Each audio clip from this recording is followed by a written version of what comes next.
Hello, hello, and welcome to a little bit of good old for you. Hiya, Coro, hiya, Chisel, hiya, screen capture. You want to work, buddy? There we go.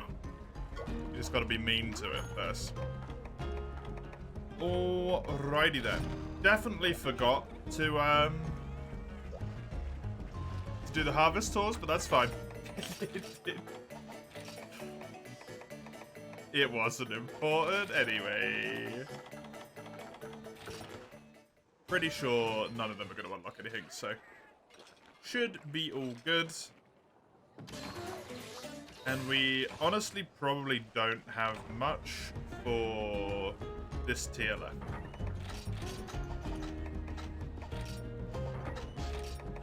In terms of quests, probably like 5, 6 quests. The Rathian quest, I'm pretty damn sure, is the one that gives you the urgent.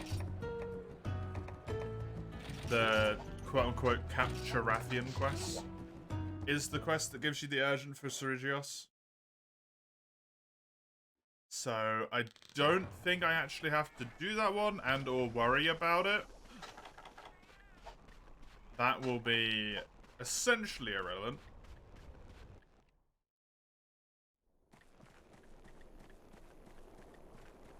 Other than that, I think I only have 2 more quests in this tier. I think it's only 2 more, and then I would be going into HR4 multi. Which is going to be nice, but also kind of annoying, because it's not going to be anything that's actually useful for me, which is a shame. Yep, oh well. It's going to be nice just to get the quest done. To have a break from the endless, like, forcing myself onto farming. Hey, Sagando, hey, Falco, welcome to both of you. I hope you're both doing good today. For you the goat. Yeah, buddy. It's also really nice that I play 4 hours of 4U. It just tickles my brain in a good way. How am I today? I'm doing okay. It's, mildly too warm, and it's causing me a slight bit of discomfort. That's you know, that's the level of problems that I have today. I'm mildly upset. Why? I also don't really want to play for any night. But that one is not something I can remedy. I'm nearly there. I just need to do 1 Rajang quest in the arena. Then I need to do the village quests, of which there isn't overly many of them. They shouldn't be too hard.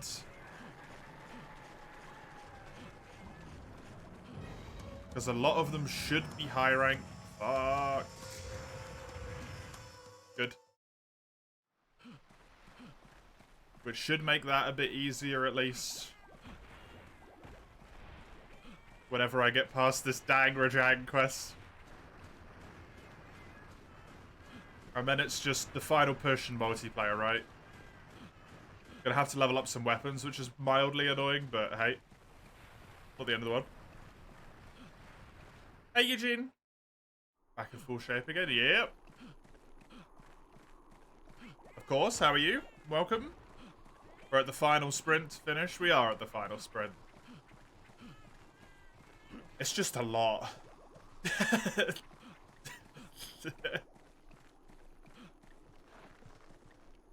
And the thing that's really killing me at the moment, it's not even the Fatalis. It's not, like, the Rajang is kind of annoying. But I can live with it, right?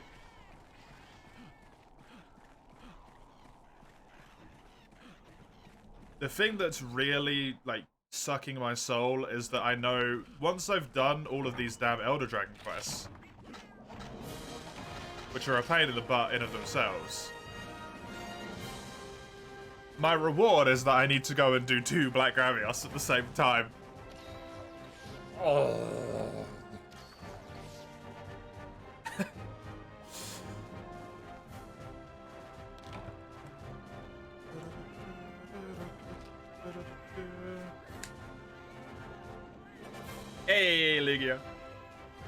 If I was a vegetable, I'd be hospitalized.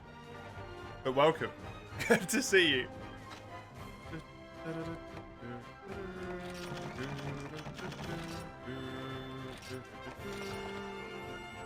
Don't forget gold and silver in the arena. Yeah, that as well.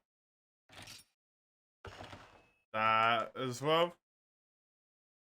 Suffering is getting more less and less every day. Yeah, that's nice. Wait, Zenogas in this rank? What the hell? Huh. Okay, neat.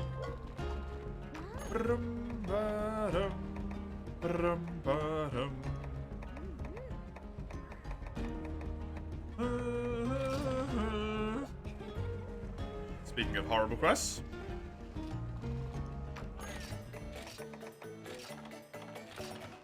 Sounds pretty bad. Sounds pretty hard. Yeah. Imagine if you were playing a game that you really, really enjoyed. Like a game that you absolutely loved. And then two people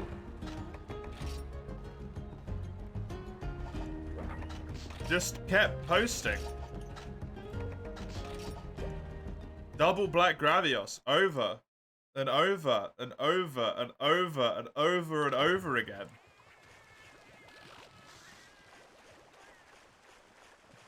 Wouldn't that just really irk you the wrong way a little bit, huh, Comro? Hmm?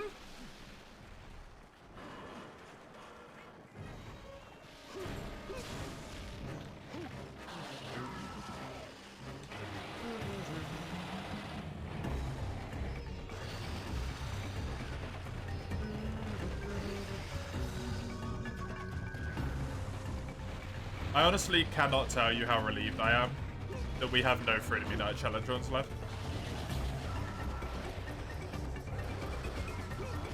I'm so happy that I don't need to deal with that anymore.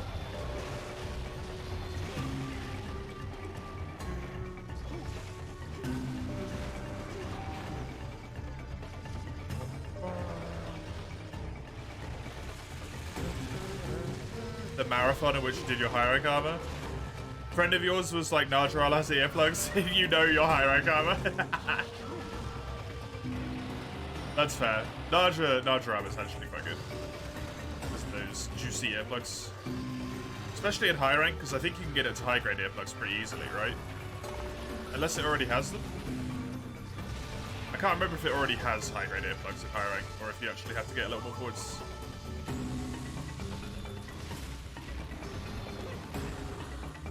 Why are you angry at me, Lugia? We definitely need Sagando with his gunner set for the dual Gravios and bring combining that so you can shoot elemental. Yeah. Sagando the carry. The gunner carry.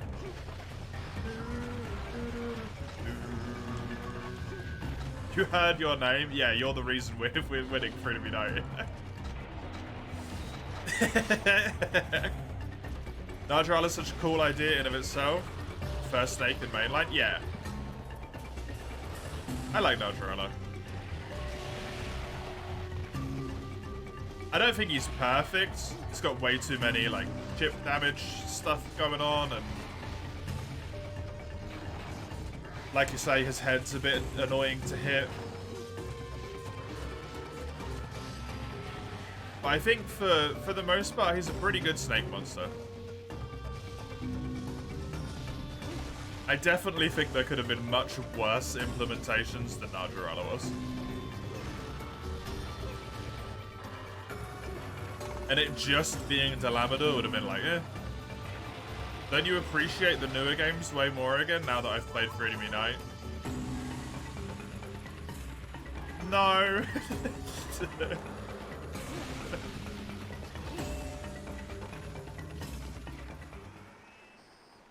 To be honest, no, not really. Every time I replay Freedom Unite, the overwhelming sensation I'm left with is kind of just like, man, How did I do this as a kid? How? I completed every single quest in that game as a child. A child.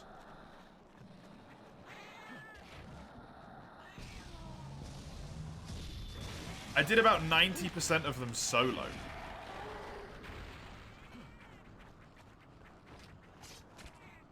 Like... What?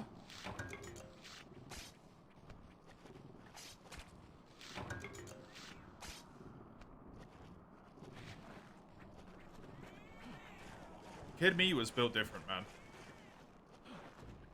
Honestly. I don't understand. Kid me was built different.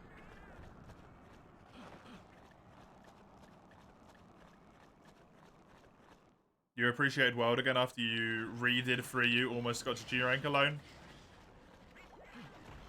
See, for me, I actually quite like the fact that the monsters take forever, so... Because I'm an idiot. I never really get that feeling, right?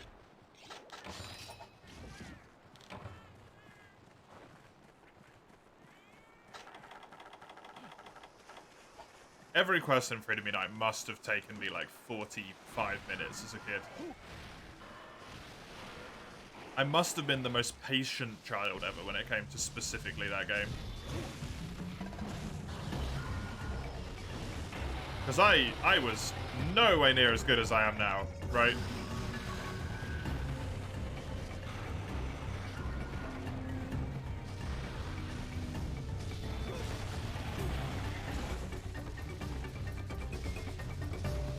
Now I've just played such a massive amount of this series that I'm actually kind of good at it. Because I have fun with it, and that just means you like passively improve quite quickly.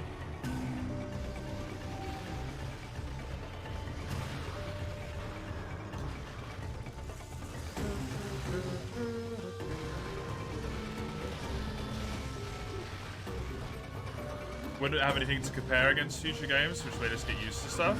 Eh.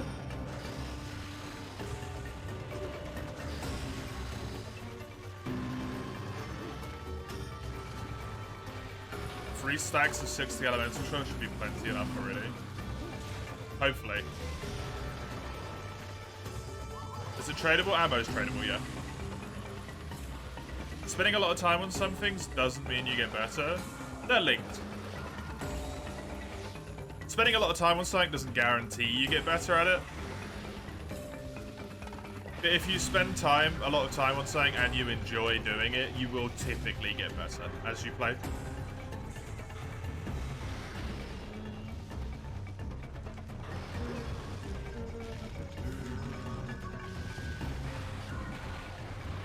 Combining water armor is expensive because you need fishes. Oh. Can you buy it?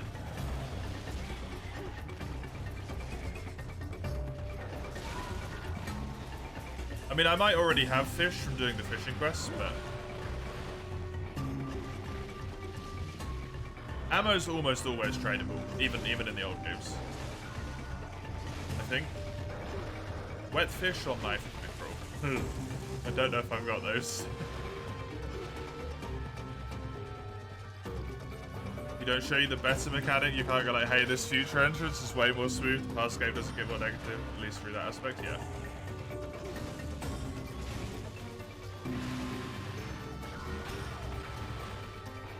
That's true. But I did also have like other games, right? I didn't just have Freedom Unite, I did have other games as well, which definitely had like better quality of life and stuff.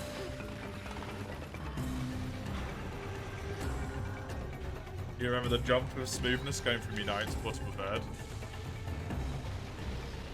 I went from Unite to Try, so...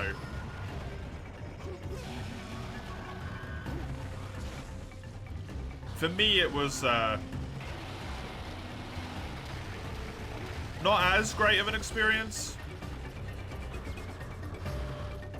Because suddenly I had to learn a whole new weapon. which I had no idea how to play. And also play a game that is kind of cruel, honestly. Yeah, dual swords doesn't exist in Cry.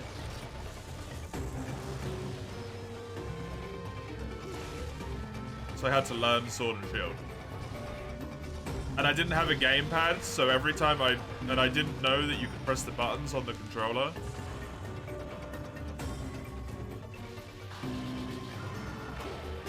It's kind of a nightmare to fight Legiacrus underwater when you're like this in your living room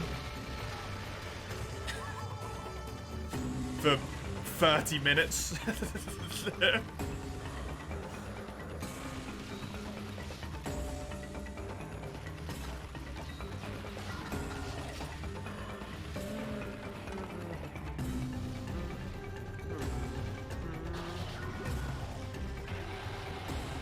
Weapon you suck with.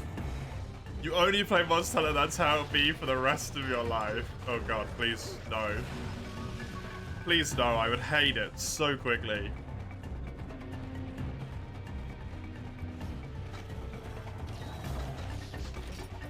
As much as I love Monster Hunter, if I could play nothing else forever, I would hate the franchise.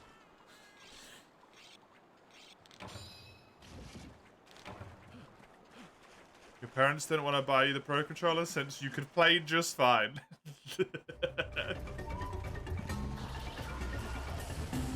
I didn't even know the Pro Controller existed, to be honest. So I never even had an option.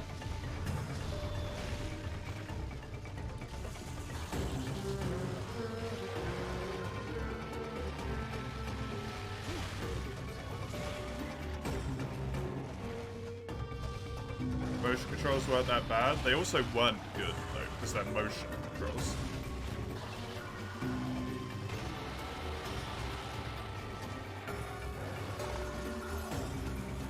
The issue is learning a new weapon in general, while also learning said new weapon with motion controls. In Try, which is a game that's kind of like semi-notoriously difficult, it wasn't a good combination for... When did Try come out? Monster Hunter Try.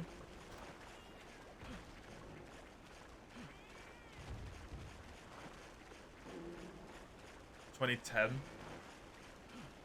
14-year-old me.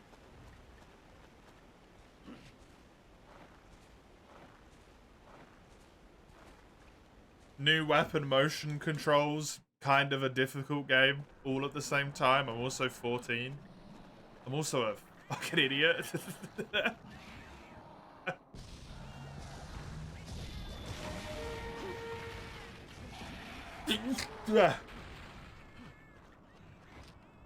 Or at least I was. Just put weights on your arms so you can simultaneously work out your arms. That would just make it hurt. Compensate your anger. I don't really get angry. I do sometimes at the game. Mostly I just get sad.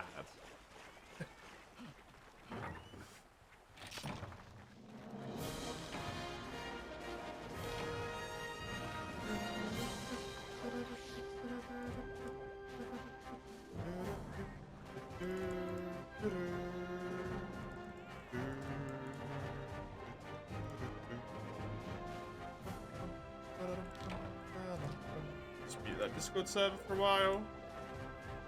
Then you already was struggling with Great Jaggy for a while. I didn't struggle with Great Jaggy. I think Baroth caused me some problems. Legiacrus was a massive wall for me. So was Uragan. Probably a lot of my pent-up hatred. Or resentment, I guess, rather than hatred from my childhood for Uragan comes from fighting it with fucking motion controls. To be honest.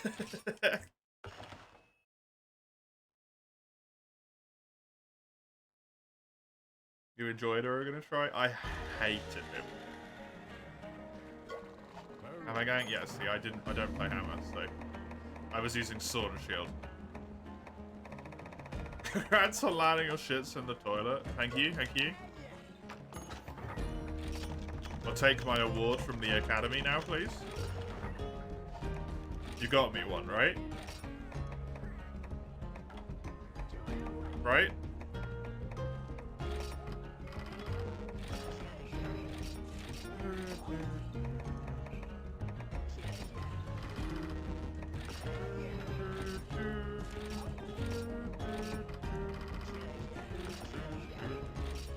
You started in third with Great Dragon, you contacted your friend, but like, how do you stop it from limping away, and where's that fucker going? Oh, that's amazing. Good old children.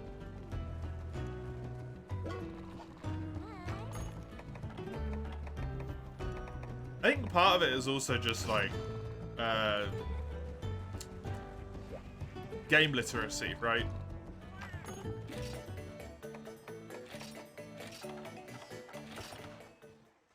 As a kid, most of my game literacy was in shooters, which for the most part is like, look at stats, pick gun, shoot in face. Like, there's not a lot of like literacy required there, right?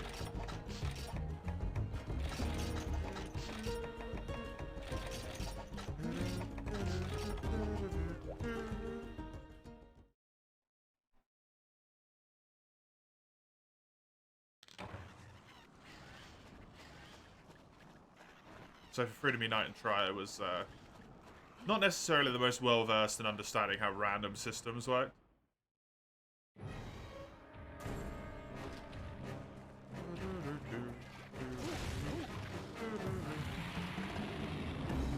There you go, bad game zone, more like damn this hard, yeah.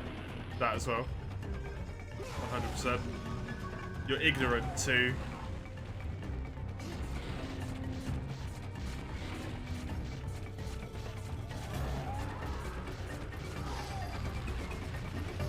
Design choices in general, I suppose, right?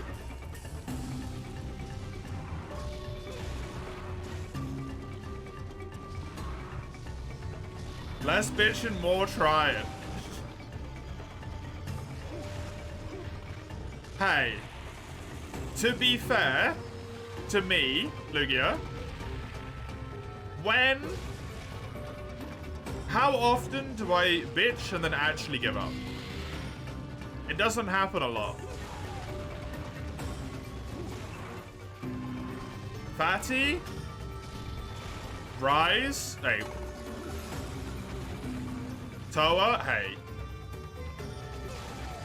Fatty, I might give you. Rise, I genuinely just wasn't having fun. Like, I was actually bored. That's not because the game's hard, it's because I was bored out of my fucking mind.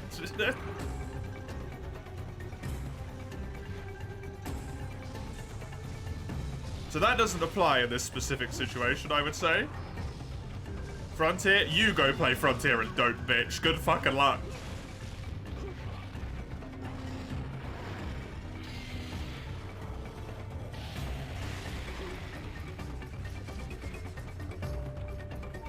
Tower, I think, was a grind fest, which I'm not about, right?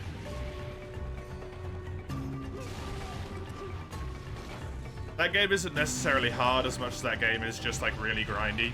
Like, you run around killing the same enemies over and over again to get to the arbitrarily required level to beat the boss.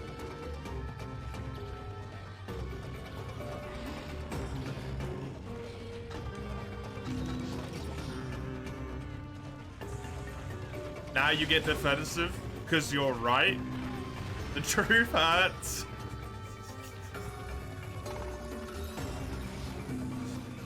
So your suggestion to me, Lugia, is what I should do, regardless of my enjoyment in the game, just smash my head against it until it breaks, until I complete it.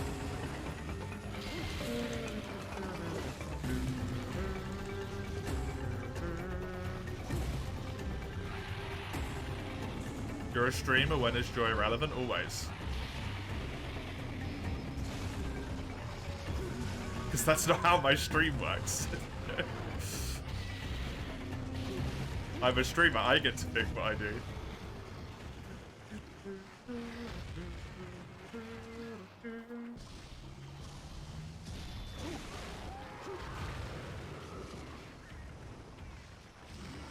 You mean grinding? Yeah, but I know it's weird, right? Does it make sense if I say, like, there's different types of grinding? Like, grinding in Monster Hunter is enjoyable because the fights are still fun. Grinding in, like, Pokemon or kind of like most RPGs where it's just for levels to get stats, even in Dragon's Dogma, right? The fights are fun in Dragon's Dogma, but not fun enough to deal with just grinding up levels. That type of grinding is really, like, mind-numbing, not particularly enjoyable. If you're doing something that's engaging and it's for a drop, for some reason I can enjoy that way more. I don't know why. Maybe it's the goal. Kind of like the type of goal. Grinding for an item rather than grinding for stats. Don't know. It's not about your fun, it's about showing the game its place. But you attract the wrong audience on Twitch if you do that. You attract the audience that is there purely to see you suffer and nothing else, and it's just the most toxic shithole ever.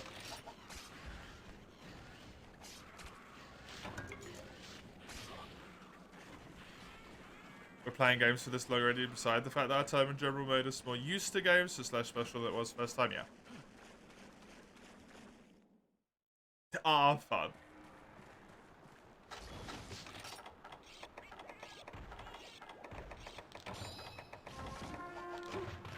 You said to me the other day, Lugia, you enjoy it when I'm playing something that I have fun with. You said that to me.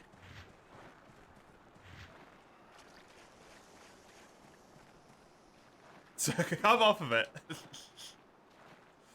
Hi, Ramhard, welcome. Grinding's fun when there's some challenge. Yeah, when it's not kind of like... Yeah, I guess that's a good way to put it, right? When it's not just mindless. It's the mindlessness that makes it horrible, which Pokemon kind of has going for it. Not to hark on Pokemon, I know a lot of people like it, but as an example, I feel like a lot of the Pokemon challenges that get designed, almost all of them,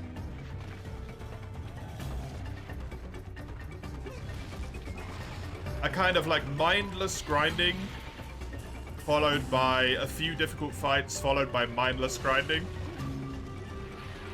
Which is why I've never really got along with any of them.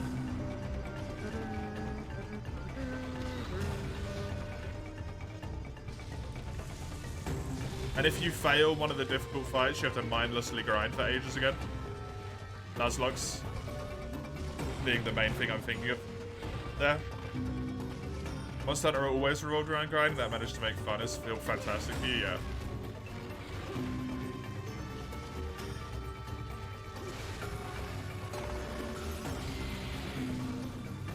I genuinely think you're onto something there, though, with like the fact that it's engaging.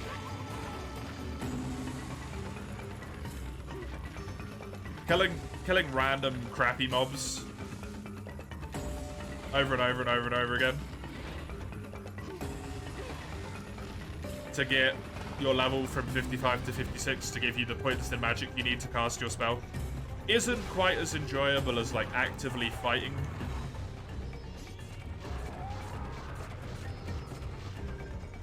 Something that takes concentration rather than just spamming the A button, right?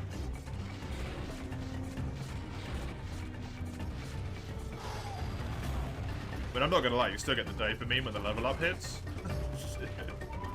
See that number go up does give you that, like, that hit.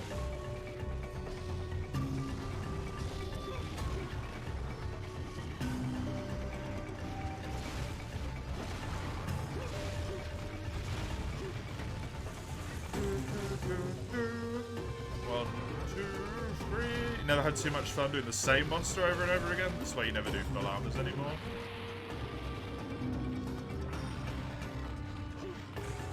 It's weird for me. Some monsters I don't mind doing over and over again. Some monsters I'd really rather do anything but.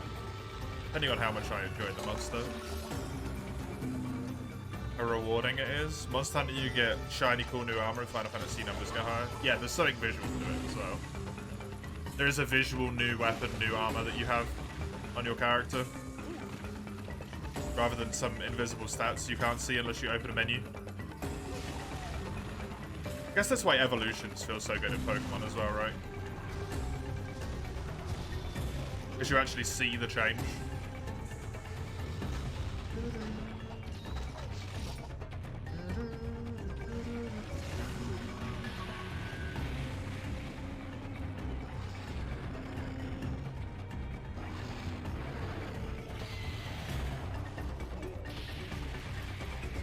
Remember the Monster Hunter always had loot boxes take back when World came and the debate about loot boxes was kind of big?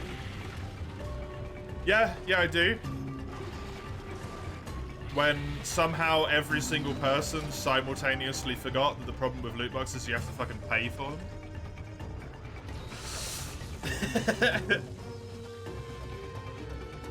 Or that they have some way to buy them, or like a gambling part to it. Not the fact that random number generators exist.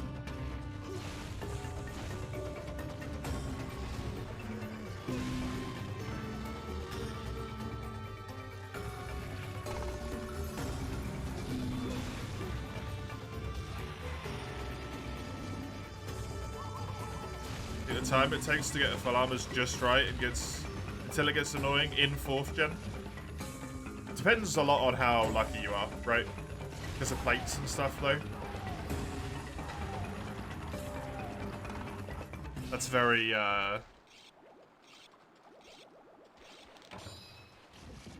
very all over the place on that one.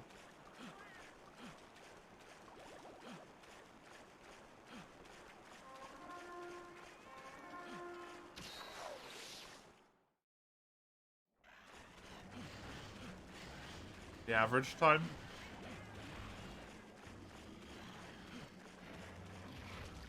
I think even the average time is probably a little bit too much, considering how rare some of the drops are, honestly.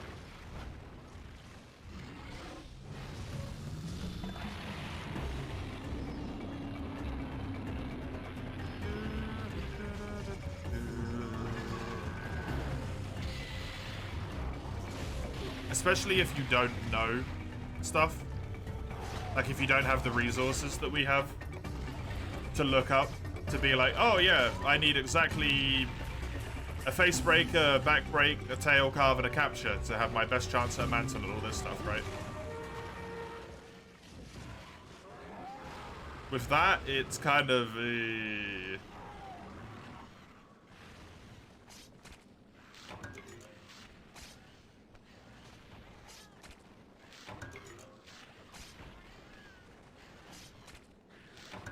which is probably the single best feature Rise added.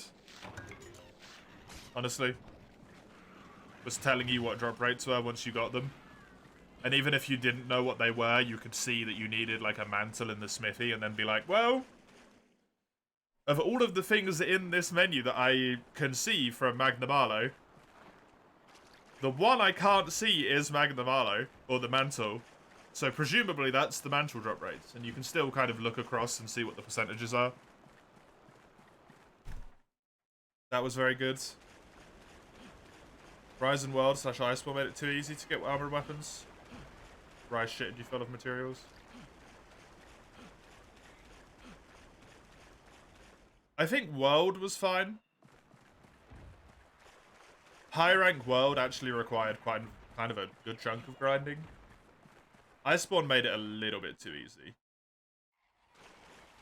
to be honest.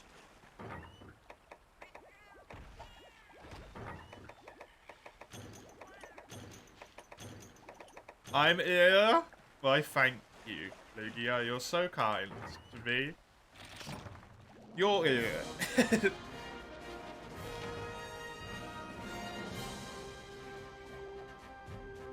even split between capturing cars. In World, it was just cars and rewards. Yeah, World, the optimal play was always capturing, which is annoying.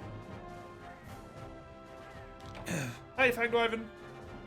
Welcome. And I agree, yeah. Somewhere between 4th gen and 5th gen would be good for me.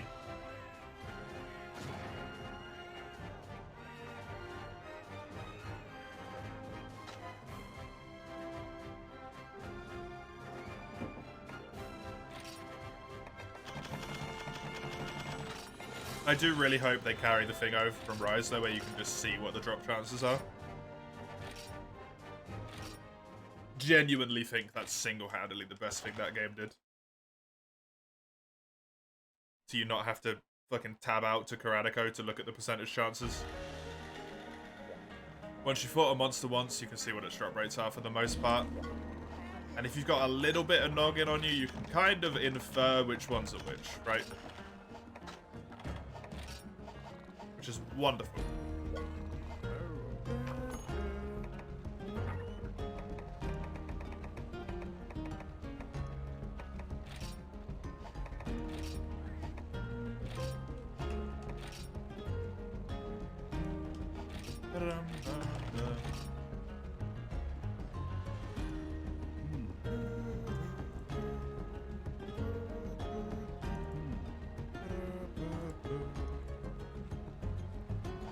Scoot. Remove the quality of life changes that made the game artificially easier. Pack out with the story.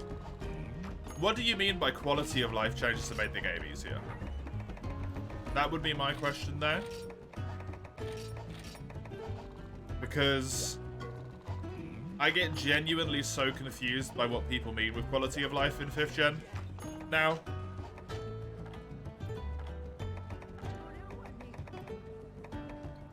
Because I think approximately half of the shit that people refer to as quality of life just isn't quality of life.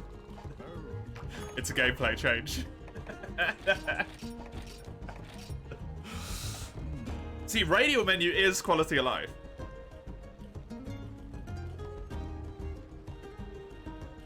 I would argue. Item sets exist in 4th gen, big yeah, so that's not an issue. Being able to change weapons, stack our items, combine all 100%.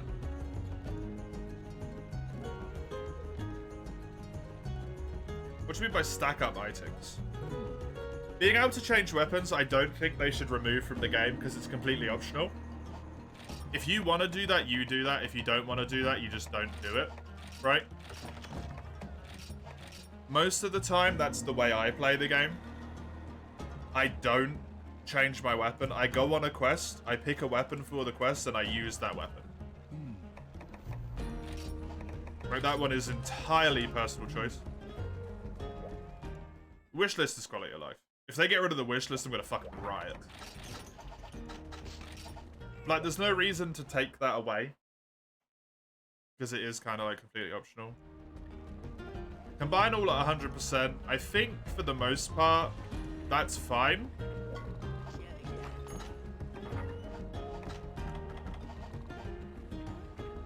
I think what they need to do instead is reduce the size of your inventory.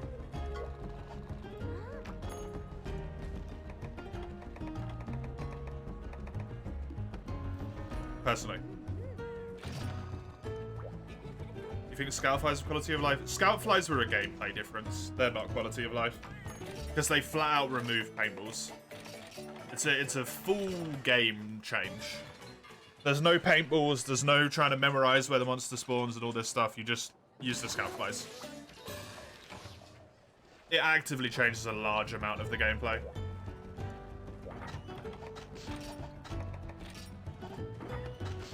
Because you don't just run around like, is it in this area? Nope. Is it in this area? Nope. Is it in this area? Nope. Until you find the monsters, right?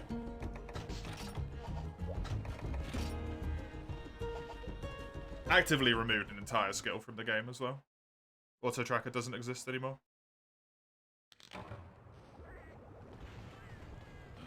Still had to make an effort while using it? Yeah, you did. That's what made it good.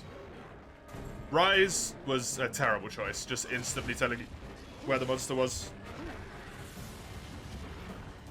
Being able to refill on potions a million times. Once again, Eugene, though, like, just don't use it. Right? That's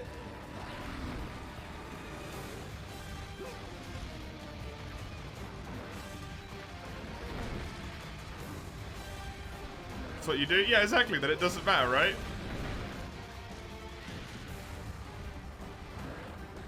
That's one of the things, like, why remove it? Because that's just gonna suck for people. Hey, Mies, this is for you, yeah? Welcome. Good to have you.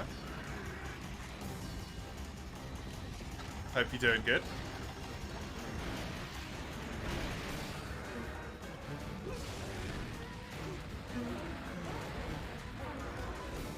Made sense she had to train the scout flies. Oh, 100%, yeah.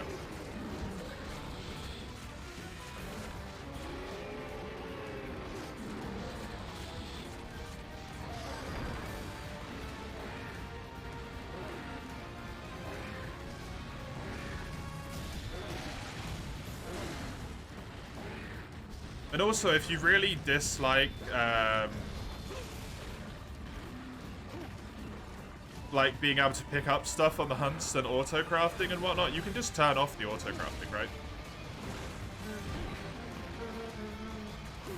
That is something you can do in the menu, at least in World. I forgot to restack my potions! Like a dum-dum!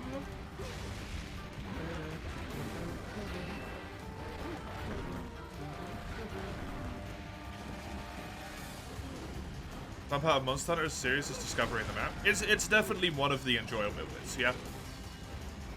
I agree. It is an aspect of fun in the games that shouldn't be removed. And to Rise's credit, like, they tried to put stuff in to make it worth you exploring the map, right? But I think it was ill-implemented.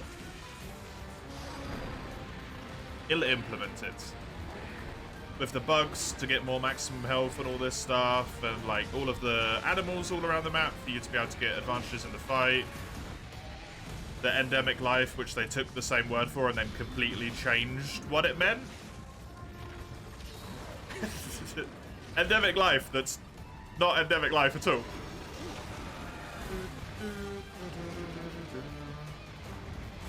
The hunter helpers.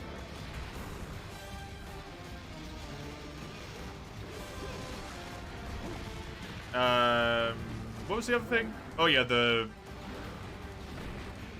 relic records for the people who wanted to explore as well. They did exist, right? That was good to do.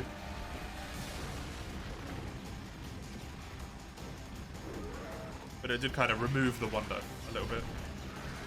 Some bad weather messed up the train you and your partner were going to take. Mies, so you got to spend another day at home instead of going back to the dorm. Well, that's nice. Hopefully. I mean, it sucks about the weather in a way, right? Because now it means you got to deal with poopy weather, but you get to chill at home. I am ill-implemented? Wow. What does that even mean? Oh no, it rained a bit too much. Stop the train. It's like being in England. Honestly. You're so on that, because the fact that it's there makes it easier no matter how much you approach it, but it's cool that you have a choice. It does make it easier, but things that make the game easier that you can just choose not to use kind of don't make the game easier, right? In a way.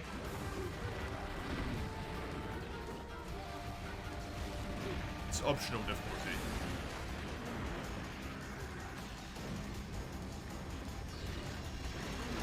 The battery's at 69%. Perfect. Keep it there forever. When you don't use it, yeah.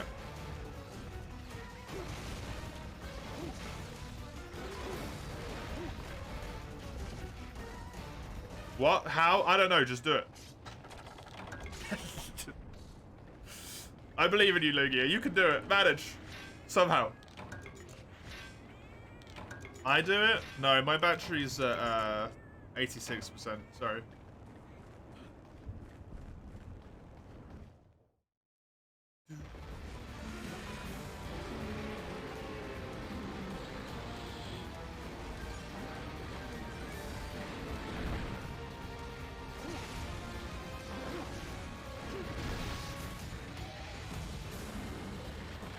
use.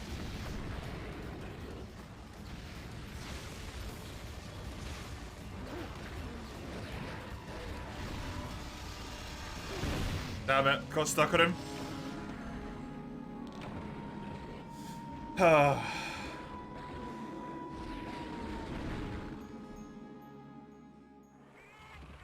I feel like when you remove stuff like that, when you add stuff like that, it does kind of remove a little bit on the shared experience people get from playing the game, right? That's the downside. The clear and obvious downside. And the reason why games like Souls will probably never put a difficulty slider in, although arguably Elden Ring exists.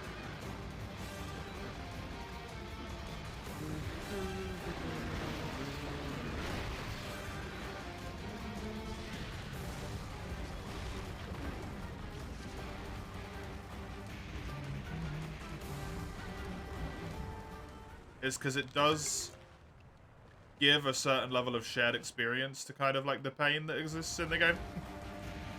The difficulty, the way it was kind of like envisioned to be. But also by adding those mechanics, what you do is allow people that would otherwise never be able to play the game to play it, right? Just because they don't have the patience to deal with it, or they don't like the tedium of running out of healing and then having to give up on a quest or any of that stuff.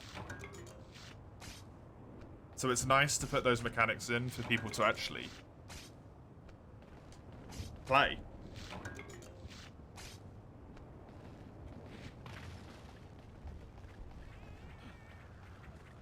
The air is moist, halt the traffic.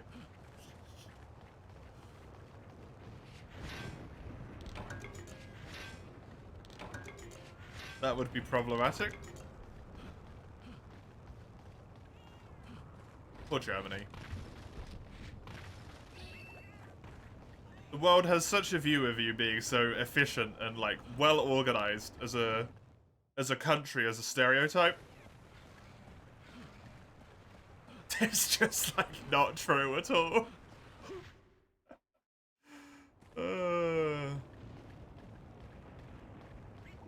In a way, the weird / unique stuff makes Monster Hunter great, like the sharpness system, as long as it doesn't weigh towards tedium or feel like you're doing taxes, yeah. Yeah. Agreed. The other side on that is that you don't have to adjust the monsters on the changes. You have to adjust the monsters. They do though, right?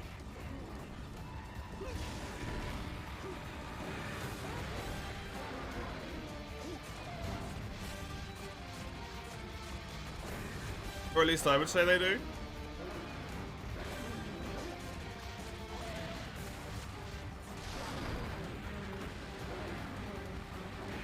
I think they went a bit overboard on it in 5th gen and made stuff like a lot easier than it needed to be.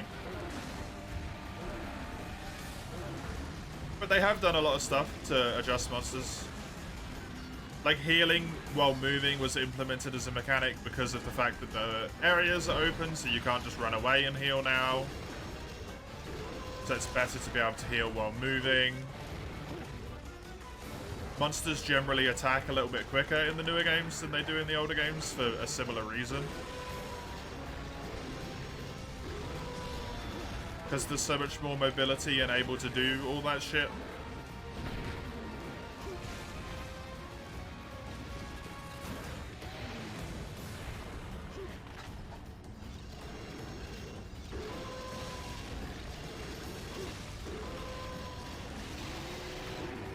And in the truly, like, hard fights of the game,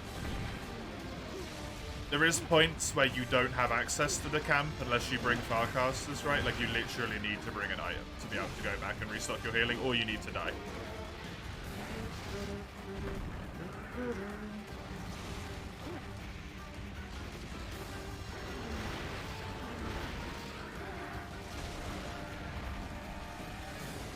Healing while moving took longer than before, so it was still balanced. Yep. It was good, well implemented, I think. Sharpening Monster Hunter over durability in other games. I mean, durability in other games is like, yeah, tedious, right?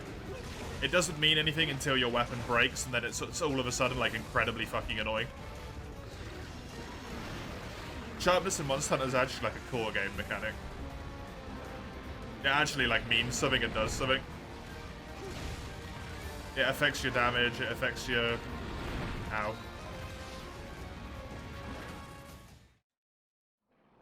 It affects your ability to pierce the monster's weak spots and all of this stuff. It's really, really well implemented as a durability option compared to... Just... durability is not good most of the time.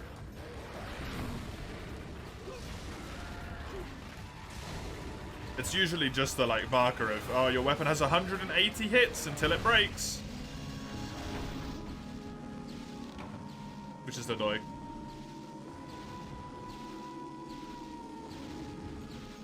Do hope for the option to flex while healing just for nostalgia. It would be kind of cool. I think if healing while standing still was quicker.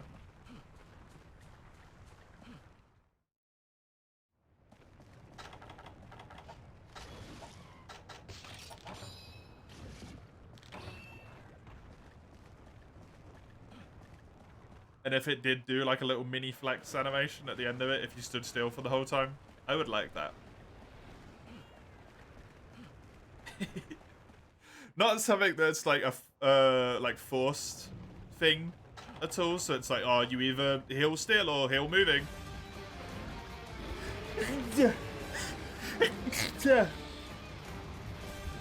Excuse me. Like a small Easter egg, yeah. Gesundheit. Dankeschön.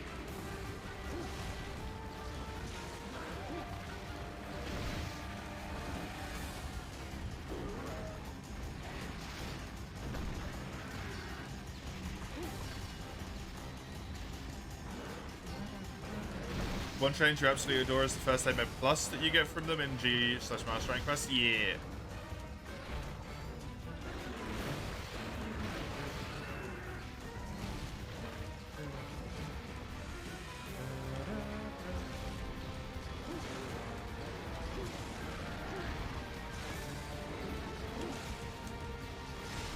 Good. Great.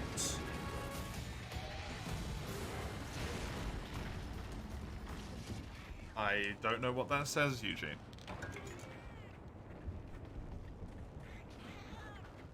Goofiness always and should have a place in the series. 1,000,000%. And it was kind of missing in base game world.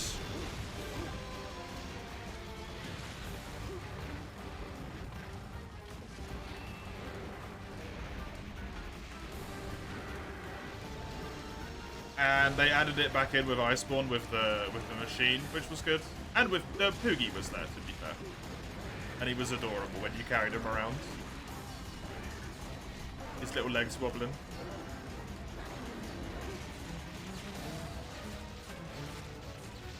Of course that's your favourite change, Lugia. Surprising no one.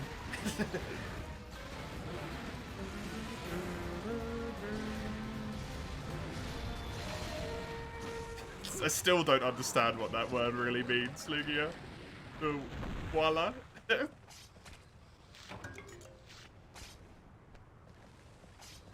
Look, Huggy Lugia is always so kind towards me. No, she's not. It's not a real German word. Yeah, Lugia was explaining this to me earlier. It's like part German, part Turkish. It's like I swear.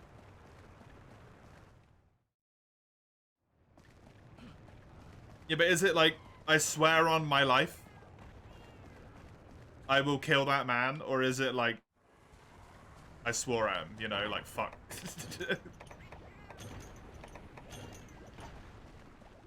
It's a guarantee kind of thing, right?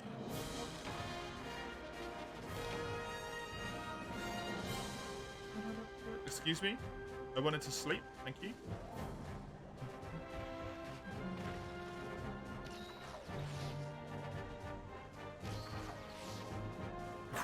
No,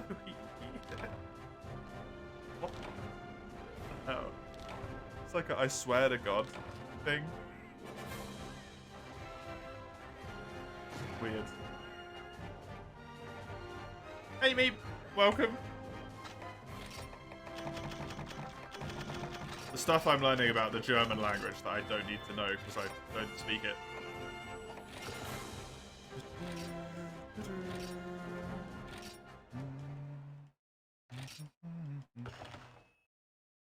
Well, it isn't German. No, but apparently it gets used in German.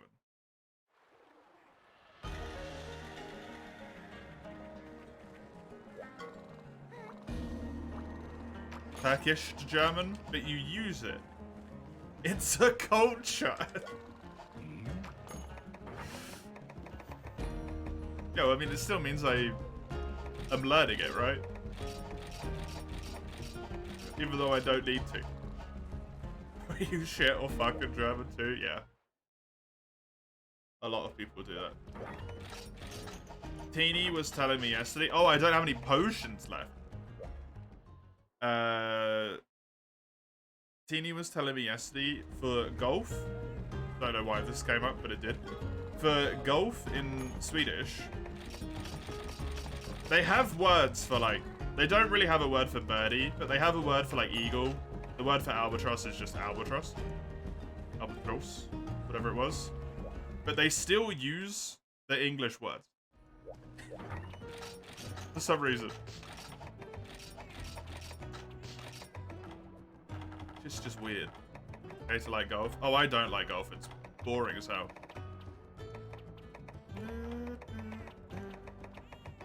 I'm broke? Oh, I'm never broke in this game.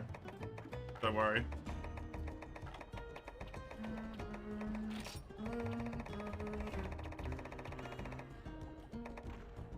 There you go, I got money again.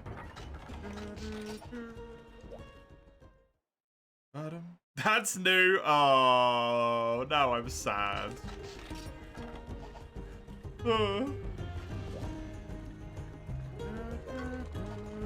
Mr. Hustler? What?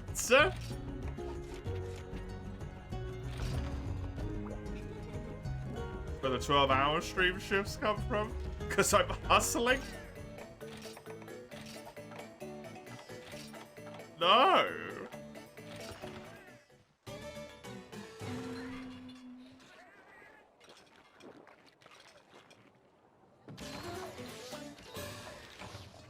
Surprised didn't catch it sooner. Oh, I didn't even read it until Sagando said it. I don't read every single word in chat fully. I kind of scan half of it in order to keep up. If I read absolutely every word in the sentence properly every time, I would never keep up with chat.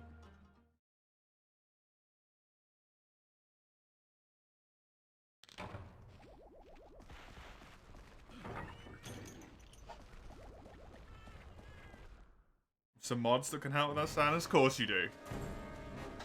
You know, I'll let them remove your sadness, because I don't need them. Hey, my dear, that's what September's for. Shh. We don't tell them that. We pretend it's a celebration. My dear.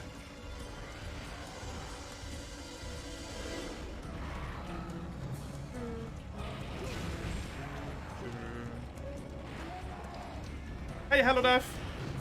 Good to have you. Welcome. You got a Dissenter from a Shiny or your third Cerigios. Damn. The 1%. Nice. You mean September? Oh yeah, I completely forgot about that again.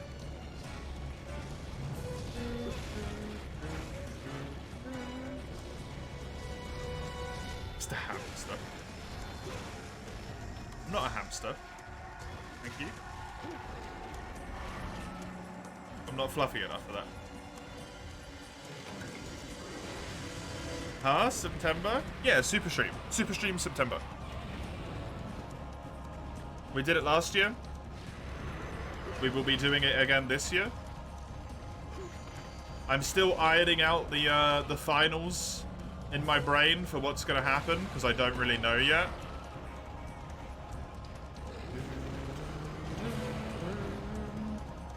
But there'll be... For Christ's sake. There will be...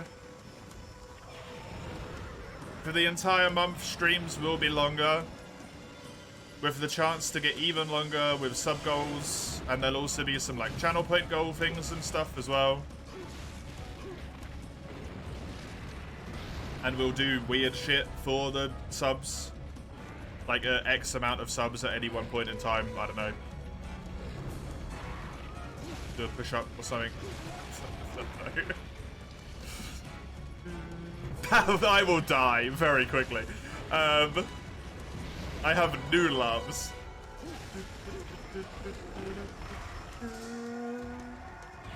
1%, damn, you got really lucky. Thought it was like 3-4, didn't look it up.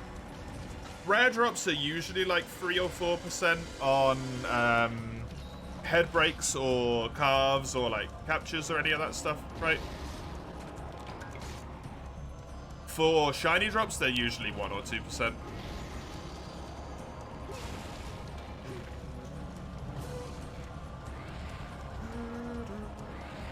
Hot tub stream. Also, god damn it, Chisel. The same way Lugia got god damnited for OnlyFans.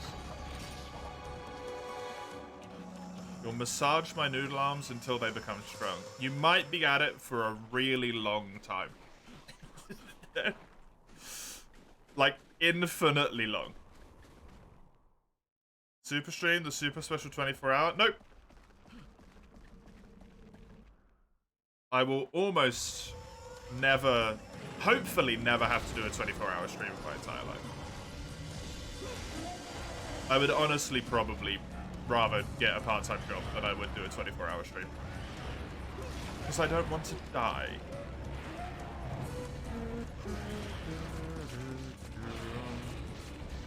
Pretty unlucky with Rathalos, Ruby. You need like 6 of them and got only 1 from 20 or so Rathalos. That sounds about right, yeah. You have noodle mastery experience? Of course you do. All those Monster Hunter World mods that you put on, I'm not surprised.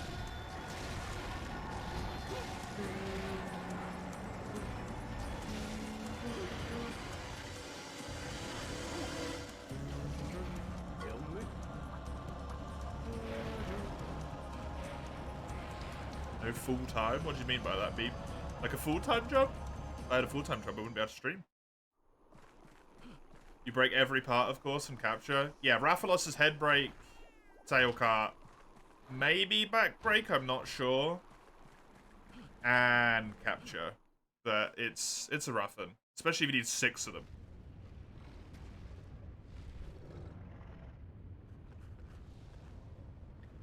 Get paid half-time doing all the hard monsters for the noobs out there. I don't think that's quite how that tends to work.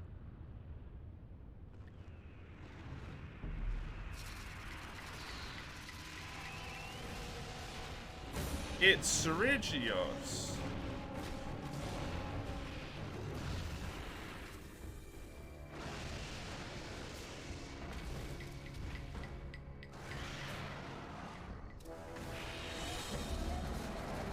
You said you'd rather have a part-time job over 24 hours, but what about a full-time job? I mean, at that point, I don't stream at all, so it's irrelevant anyway, right?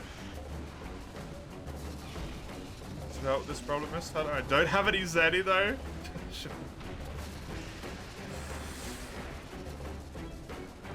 You've been on the internet too much, Lugia.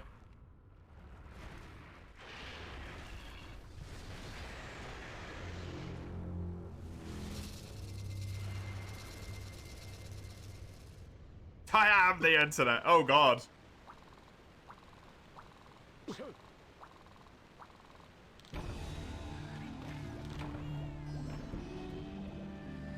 The whole thing? Horrifying.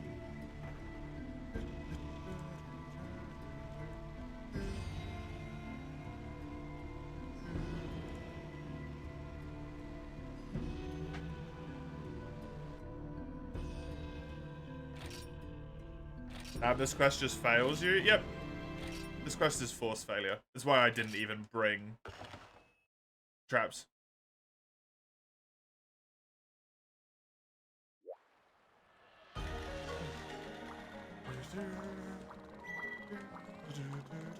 Because it's capture a Rathian, but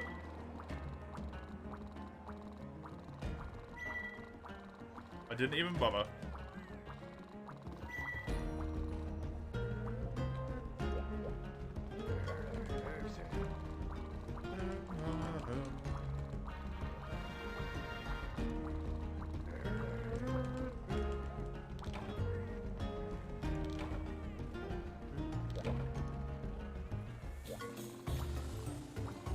Wait, don't you need a Rapid anyway? Yeah, I do.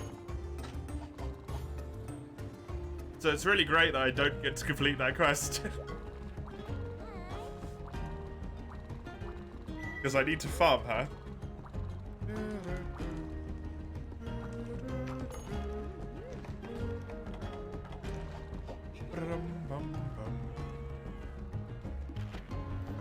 Okie dokie. I want to fad.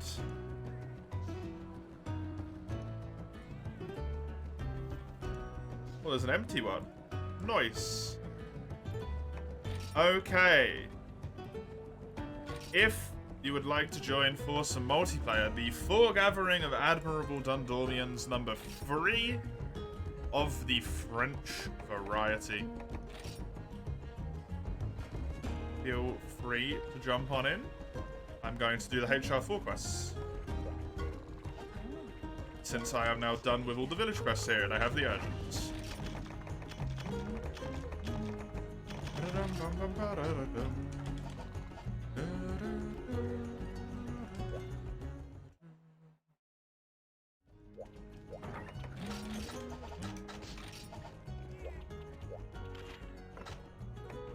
The Citrus save game isn't far enough? Ah, that sucks. That's a sucker. That's a bummer, is what I wanted to say. That's a sucker. That's a shame.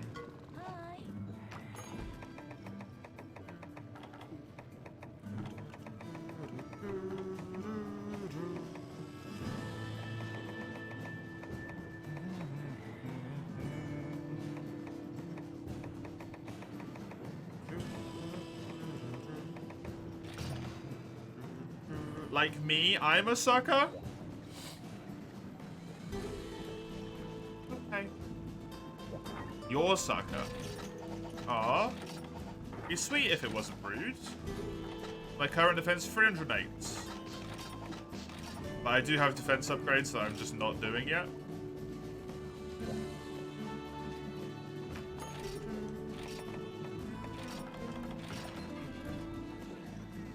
Oof, you only have 160. Oh god. Yeah, you might be a wee bit behind in terms of defense there.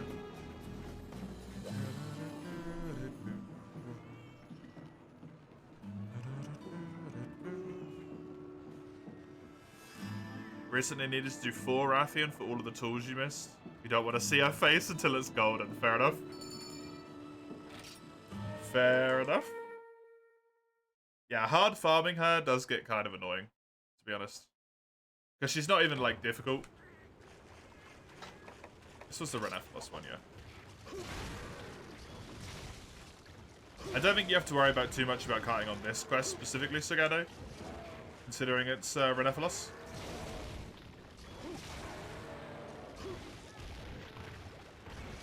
You're always sweet. Mm-hmm. Of course you are, Figure.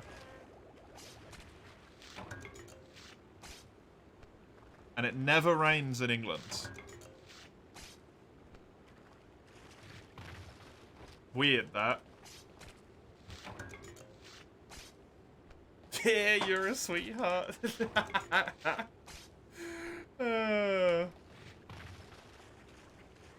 Here it's raining all week.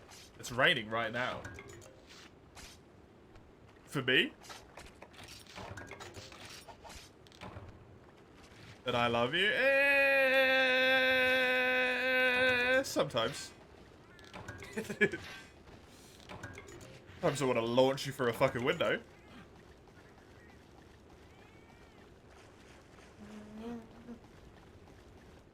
You'll crush my tiny soul and eat you for breakfast. Yeah, that's definitely a sweet thing to say to someone. Mm-hmm.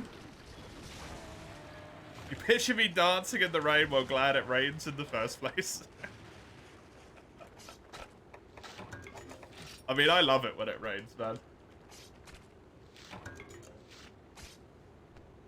For the most part, the summer hasn't been, like, typically a good summer. We had a really, like, a few hot days, and that was it. But a lot of it's been overcast or raining here and there. And for someone who's a hay fever sufferer, that is so nice. Instead of, like, a lot of hot, dry days where it's just, like, pollen everywhere. I'm crying constantly. So much nicer. Weak. Yes, my constitution is incredibly weak. You're not wrong. I wish it wasn't. Should have ate more dirt as a child, then maybe I wouldn't be allergic to pollen. Should have ate more flowers. That would have done it.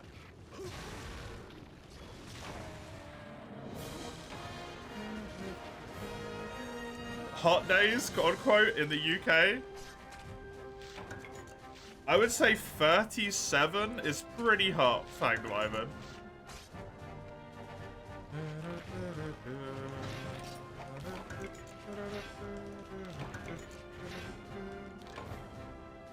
One of the arguments from your friends was you can wear stuff against the cold, but you can't be more than naked. Yep, that's my argument as well. You can always put more clothes on. You can only take so many off before you get arrested.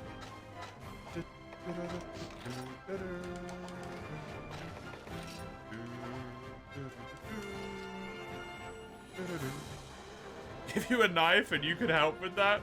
That's not taking more clothes off. Skin isn't clothes.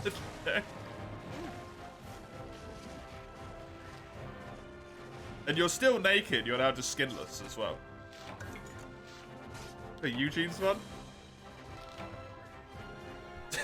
I don't think you would be, Ramhard.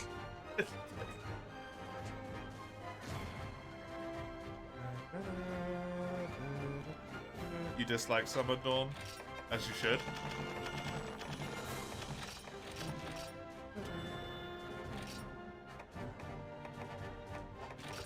It worked, Merlin.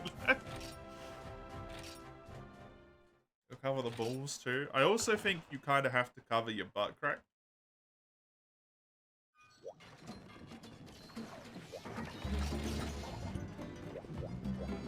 Nice. Oh, right, I gotta switch weapons real quick here. Not in Berlin. Does Berlin have nudity laws? Actually?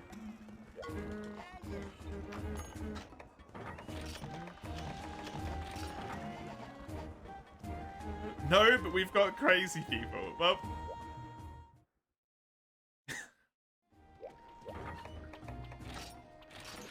I mean, everywhere has crazy people. It doesn't mean they're allowed to do it. What's the resolution I use? 1080p. 1920 by 1080.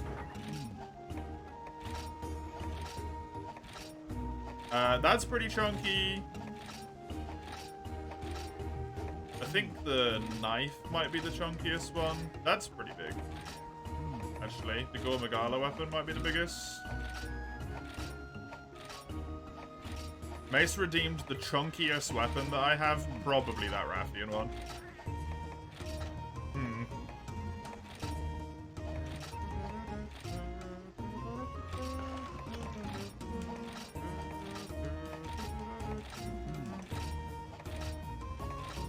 It's either Rathian or the Serra Symmetry thing.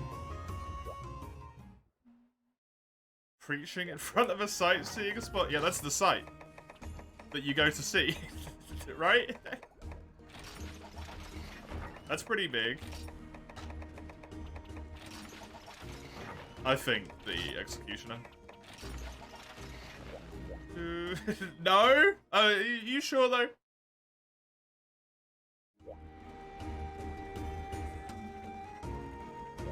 Hitbox is still the same? Yep, they're all the same regardless of the weapon. Mace just redeemed the one that looks the chunkiest. Hey.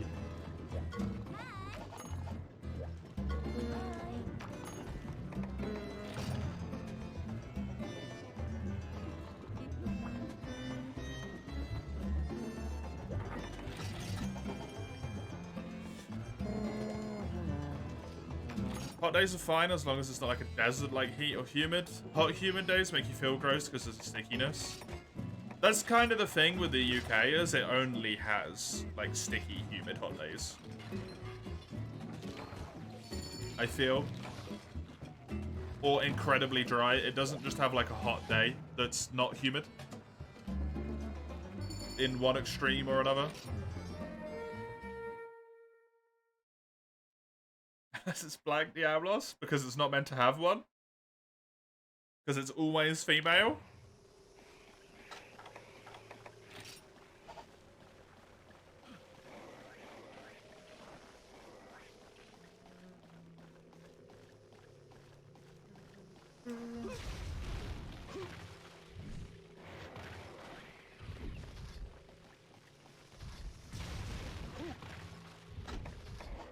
Subquest these little bastards it is, yeah.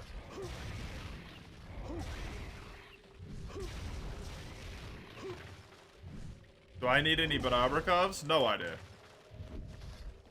To be honest, I don't have a bloody clue.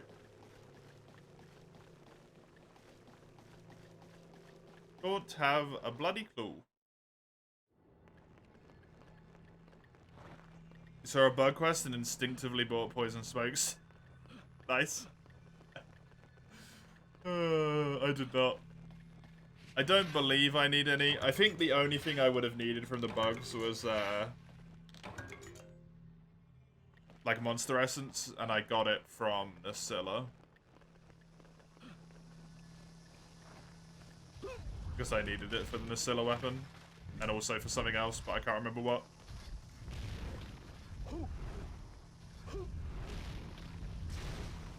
Good. No reason ever to go on a bug quest? Yeah, there is. To complete the quest. Silly?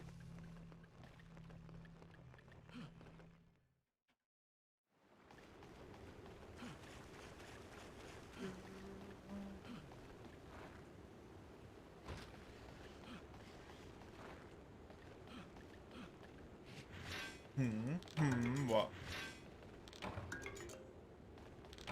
What is it, Lugia?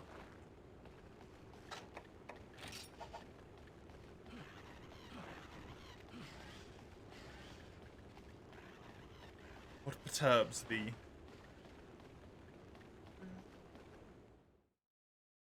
Thinking if you should take your nap or unleash the horny? Have a nap. And get some actually good rest. This time. Instead of having horrible, horrible dreams. Constantly.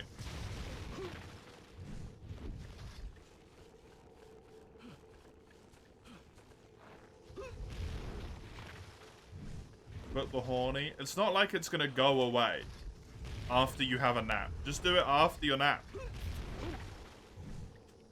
It's you. It'll still be there.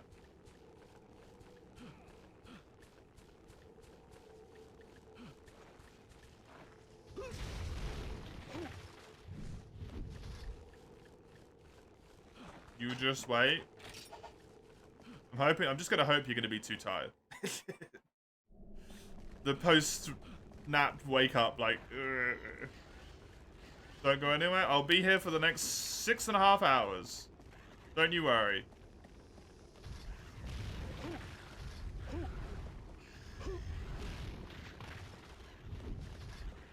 Enjoy your nap, Lugia. I pray it's a good one. Bye. See ya.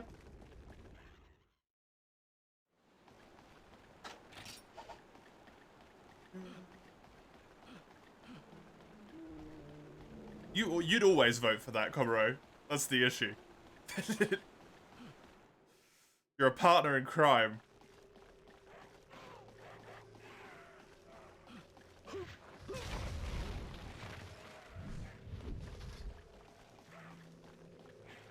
I swear there was another one in here. There is. It's just in the ceiling for some reason. Nice.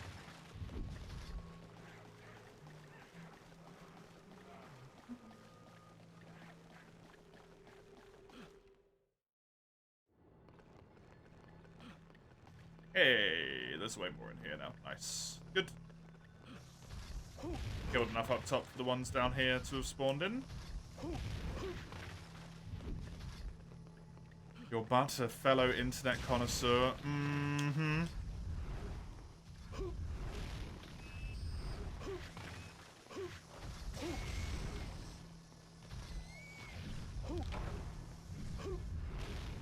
Connoisseur. That's the word. Degenerate?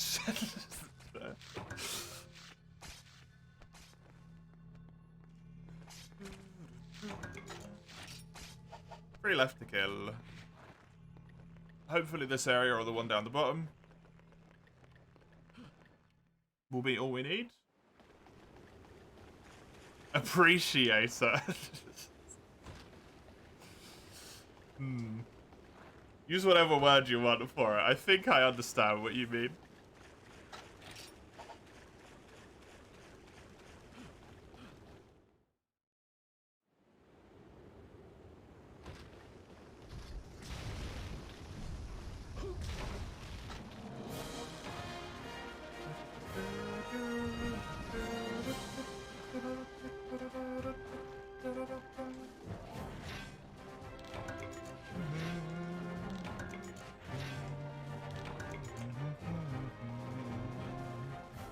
Gotta fill the entire alphabet after all? With what? For what? Do I even want to know? Get the feeling I probably don't.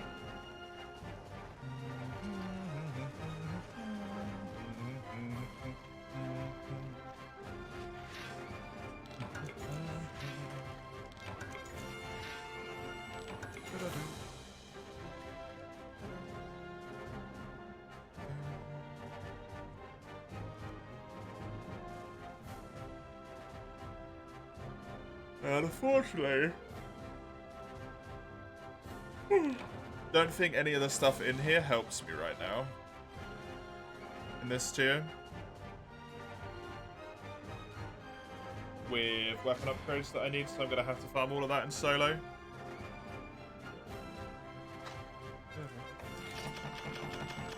This is just the stuff about the Pikmin run you suggested, yes. The one that I put into the thingy.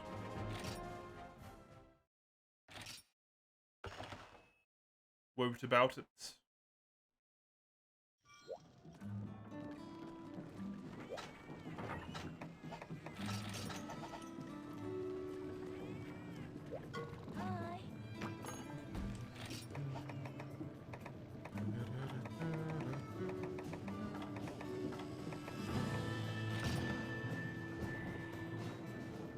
Might be worth looking up what the required ship codes are to complete the game and if it's actually possible.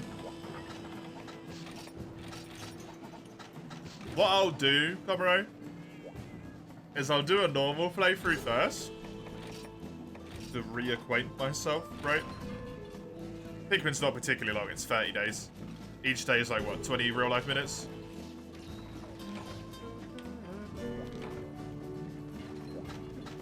A 6-hour stream would literally be the length of Pikmin, if I'm not mistaken. Bar pausing and like title screens and stuff.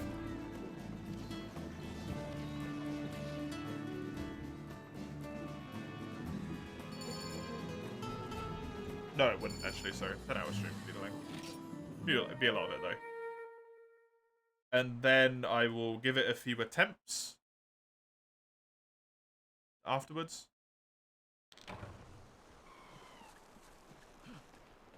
But just have to see how it goes, right? Because it might not go very well. The bigger problem with that is going to be... What was we even doing? Okay. The bigger issue with that one is likely going to be...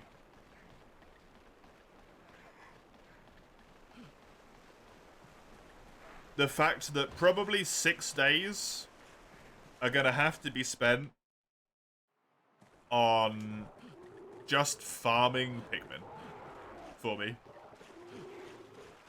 2 days on red, 2 days on blue, 2 days on yellow.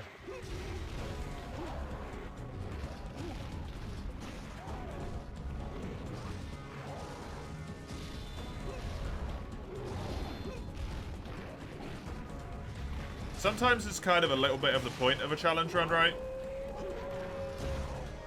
It's not knowing if it's going to be possible beforehand. Be like, hey, we'll find out.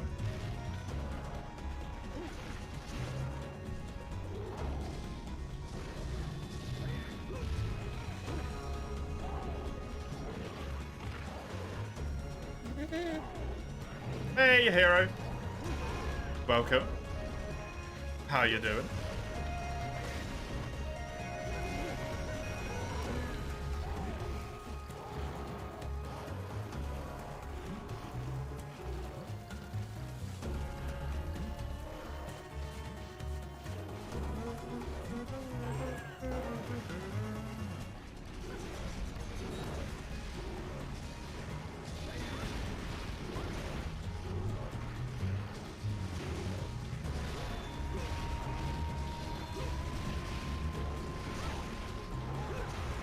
Hunts Day hunts are going good, thank you. Sorry, I forgot about that. Hunts are going good.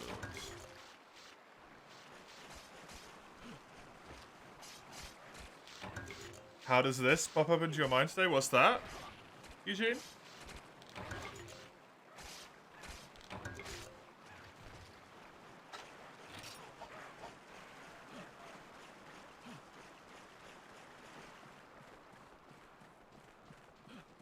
So far, I think everything's gone well. And I have managed to do all of the village stuff that is required in the current tier, which is village 8-star. So we're now just doing the hub quests. And then I'm going to go back to farming village again. It's nice. It's very nice to know that I'm getting relatively close.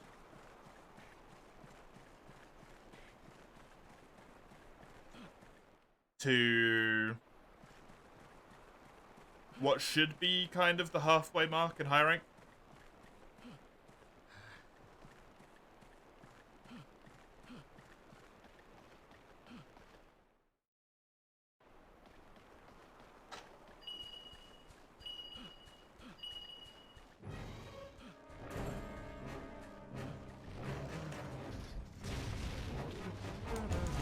Not necessarily in terms of time spent, but there's 7-star, 8-star, 9-star, 10-star, and then HR7. So there's 5 like splits that I've put myself across, right, in this rank. And when we've done this one, we'll be done with number 2. So we'll be in what is kind of the halfway point, which is nice. So I'm enjoying that at the moment. Really was just the early game that took like ludicrously long in this run. Other than that, it's just kind of turned into like a normal greatsword only run, but with some increased farming requirements every now and then. I wouldn't normally build 3 of the same greatsword in this rank, you know? I'd probably normally build 2. In order to be able to get the Stygian weapon maybe a little bit easier. Don't know.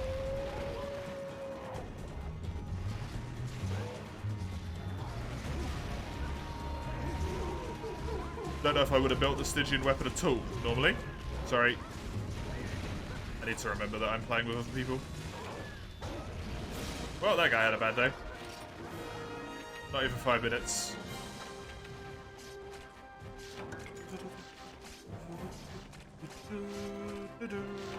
Poor Draggy being stuck into the vines. 3 great swords. Yup. Sagando or Cineric mounted. The song Let's Ride Into the Sunset came into your mind. Just randomly just popped in there.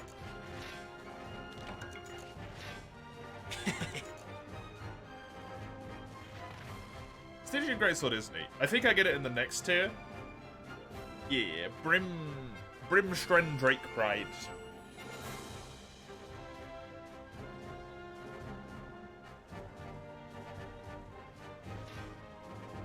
I get it in 9-star / HR5.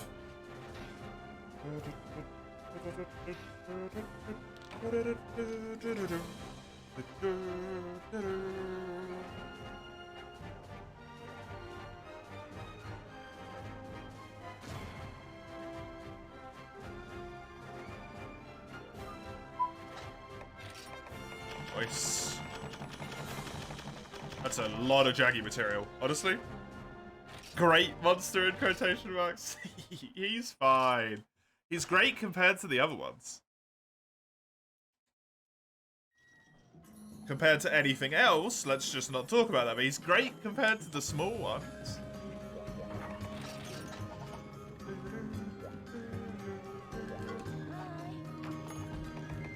He's comparatively a very big boy. Awesome stone. Thank you for joining me, Comro, Sagando. Appreciate it, the both of you.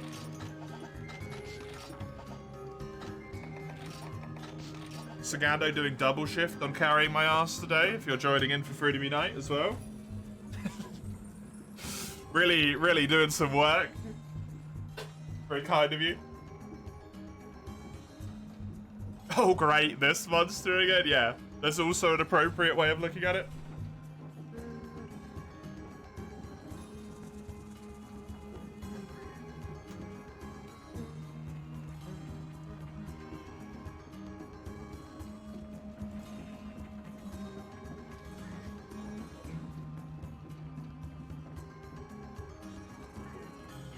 How many quests have I done?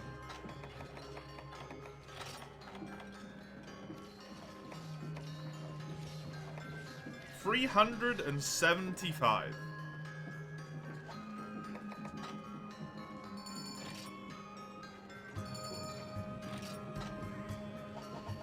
Neat.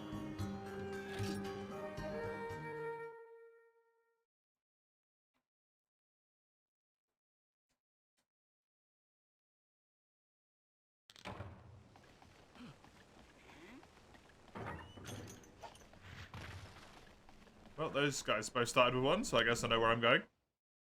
By the way, if you want to, I could show you the entire Stygian set. You built that for fun. A greatsword challenge all the way, eh? Yep. Until it's over. Was it the Stygian set that I was building, Comro? I think it was, right? I can't remember now. Maybe? You're referring to my fellow comrades? Oh, yeah. Of course. It has focus and evasion. Yeah, I'm probably building that. Let's not fuck around, eh? I'm probably building that. Sexy. Sexy. Just, impeccable, squad. Impeccable.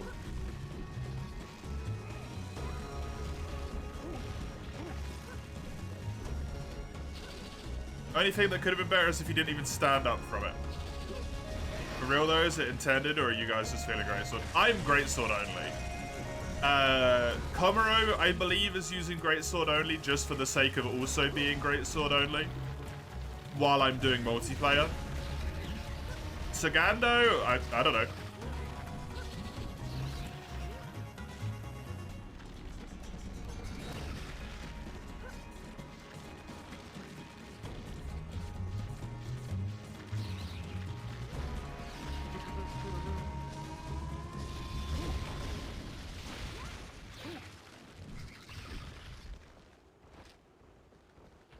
But Komuro, as far as I'm aware, has been going out of their way to build greatsword sets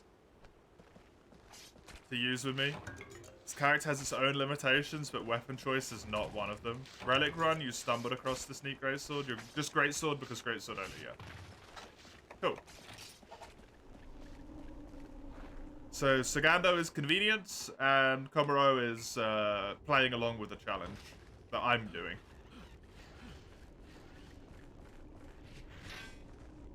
Call your wife at them. You can't let yourself get kicked around like that.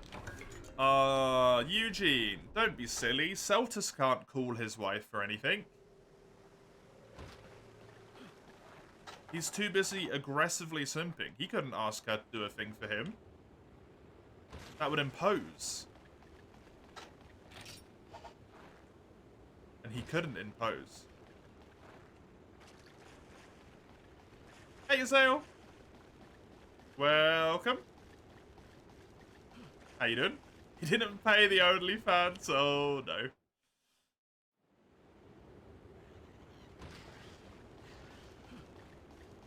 And that means, you know, he doesn't stand a chance. It's the only way that you get someone on the internet to love you is to give them money. That way they become your wife. Forever. Or husband, I guess. Or non-existent term in my brain that exists for non-binary. Partner. Spouse, I guess. Okay, the hunt's are going good. Glad to hear you're doing okay. Any news on the, when the fuck they're gonna fix your bug problem?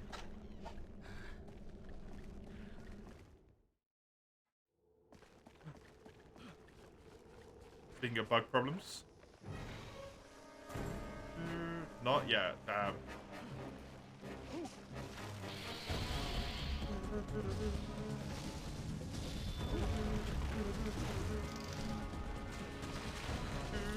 Free bug.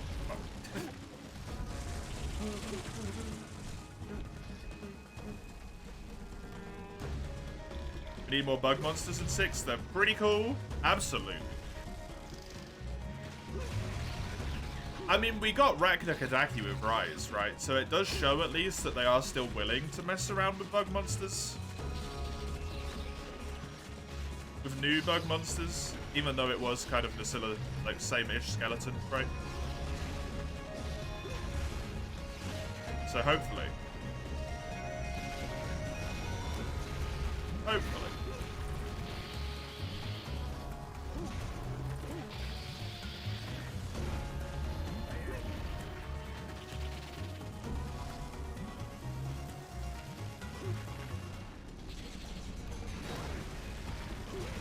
And the Pelagius, besides Rajang, got kind of ignored, yeah. Yeah, there wasn't any new ones in Gen 5 at all, right?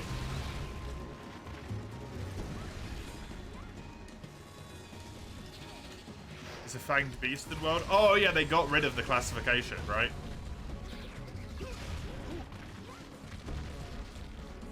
What are the crabs in Rise?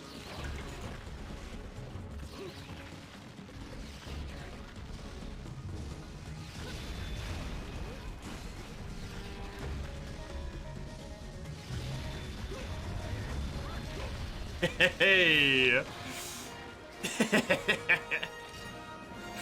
Wonderful. Good mount.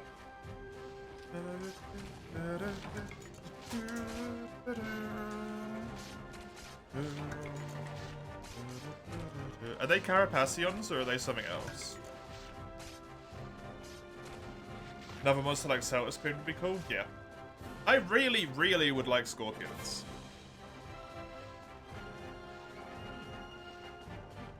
What's that thing called as well? Like a... Is it a Hercules beetle? I guess that's kind of what Celtus is, right?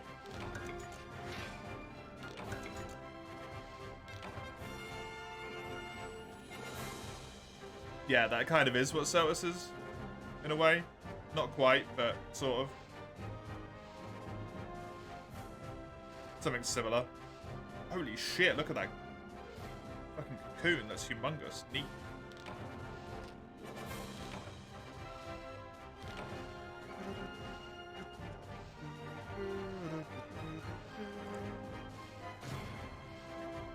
A rhinoceros beetle. It's very similar to Celtus.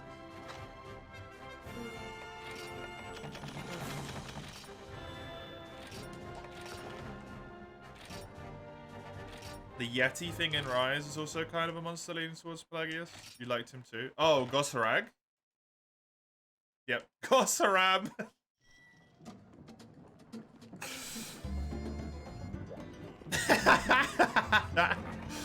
Oh, I love that. What does that word mean something, doesn't it? It's forbidden by Islamic law, that's what it means, okay.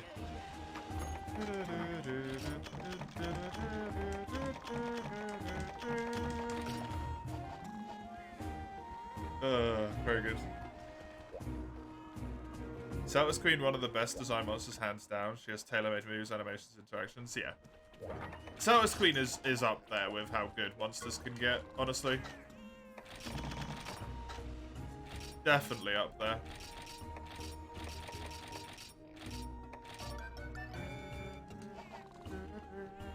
Check this out. Oh god, what? Oh god, what?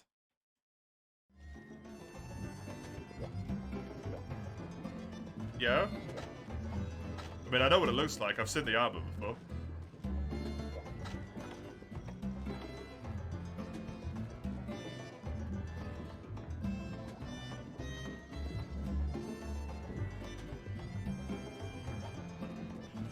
Hey. Hi. Almost certainly gonna build it.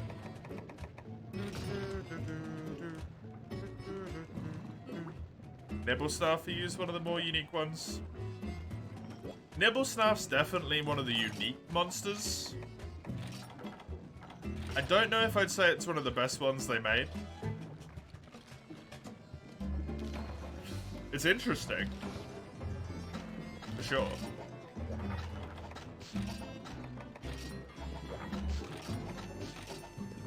Durambros. His what? Excuse me?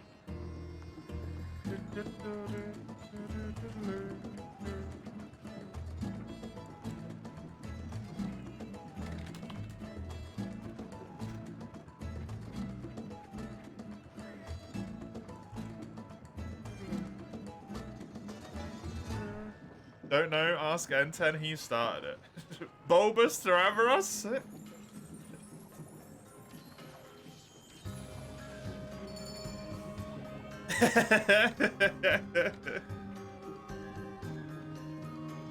Bulbous just means bulging. It doesn't have to mean testicular.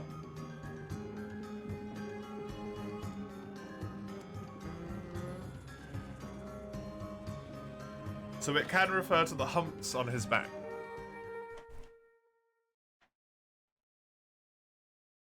Just wish they tried to make it less like sand goable, yeah. Yeah, that would be good as well. There, you can see English is not your first language yet. No, bulbous is not bull related.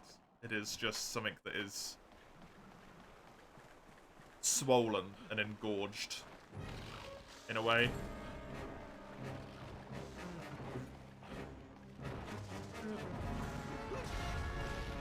The bubonic plague, the Black Death, you could say that they had like bulbous pustules on their skin, for example.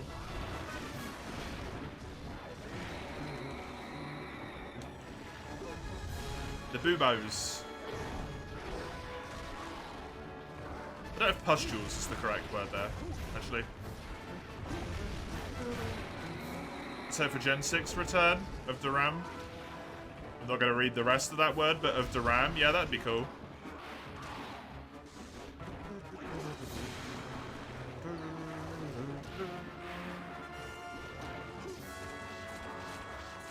God damn it, M10.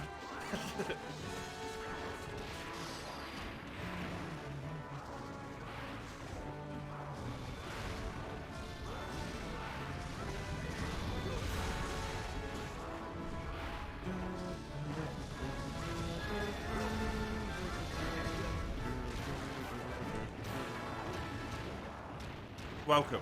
Good to have you. You too, Harry. Good to see you. How you doing? Both of yous.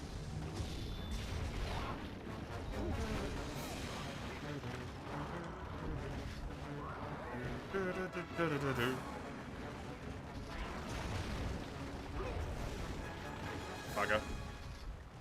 You got away?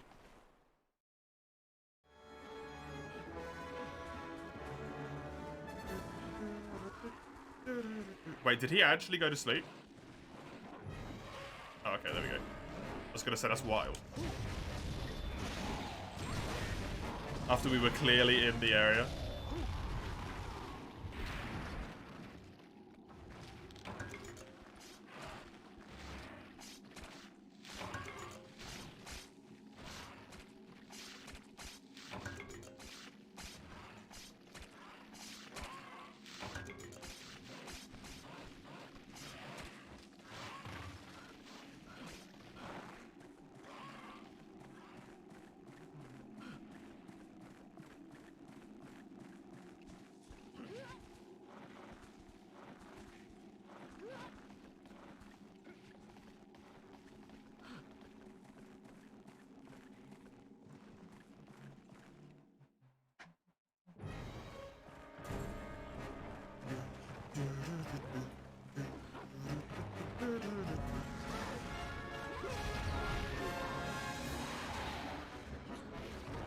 Now you see again.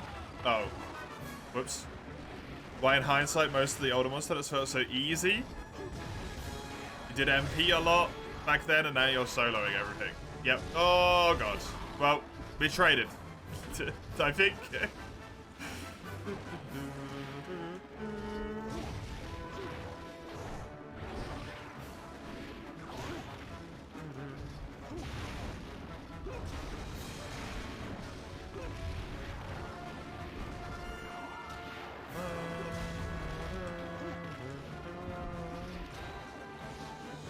Too much reading this early in the morning.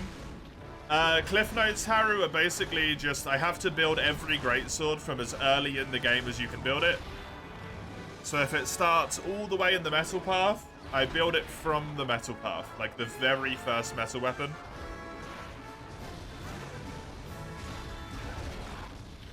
And I have to build the weapon in the earliest point it's reasonably, quote-unquote, reasonably possible before I move on to the next tier. That's all you need to know, really.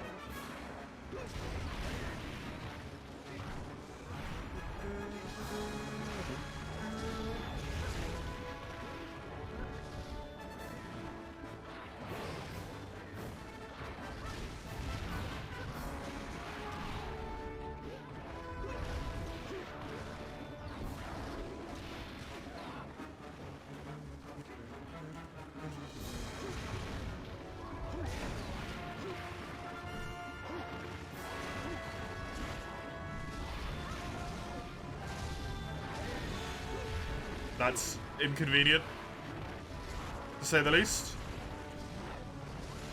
Free greatsword against the monster is a tripping party. Free greatsword against the monster is a very dead monster very quickly. These guys also, because it's a multi-quest, have lower thresholds though. For being stagnant and stuff, right? Because it was 2 country watches.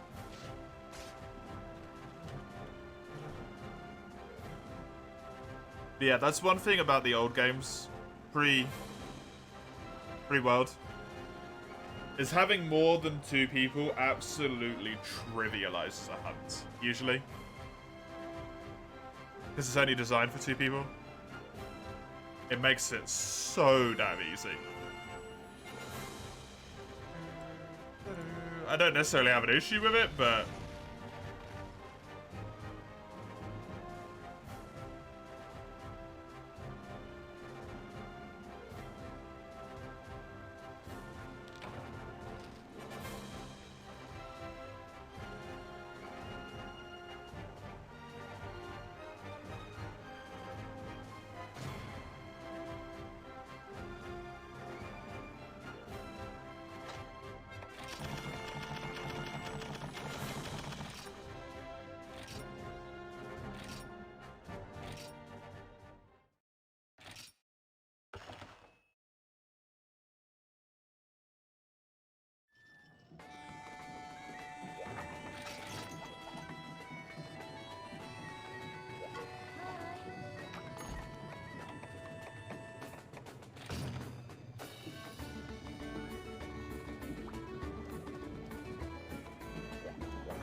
How did I get muted?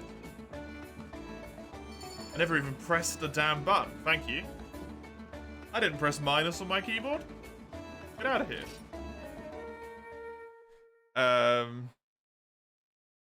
Early to mid-tier monsters getting like gloves and buffs and stuff. They're usually kind of good until you put them into multiplayer.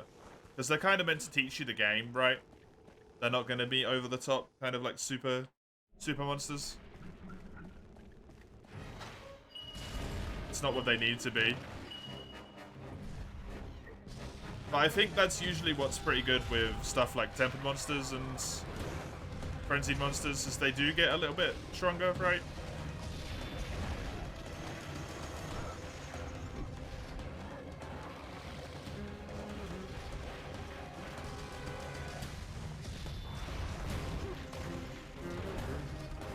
Problem is, kind of in a way, if you make every monster have like really intricate movesets and all that stuff.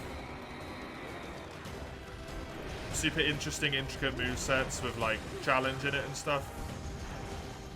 If every monster's like that, it's going to turn into a situation where like the game doesn't feel more difficult as you go through it. It just feels like things hit harder.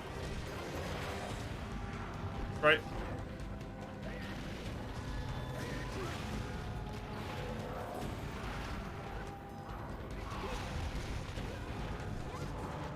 Hey, Furious. Welcome.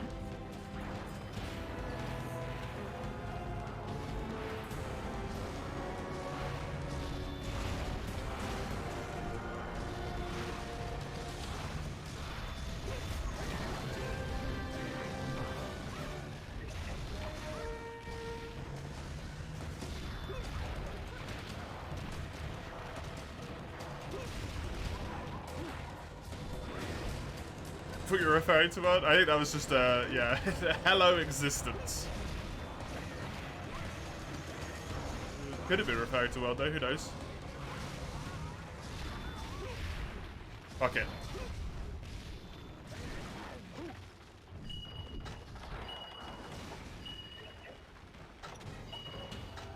Oh yeah, I've got the Nacilla armor.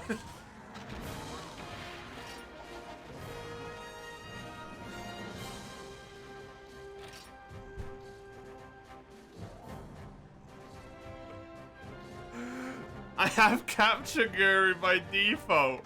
I'm such an idiot. Oh my god. Christ.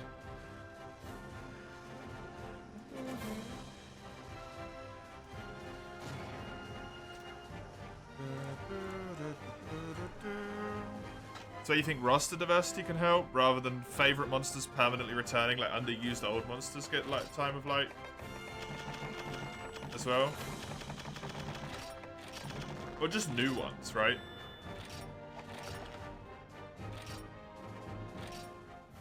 Just get more new monsters in. Rise did kind of do good with that in a way, but also did absolutely atrociously in the sense that it feels like approximately 60% of the Rise monster roster just uses fucking fire.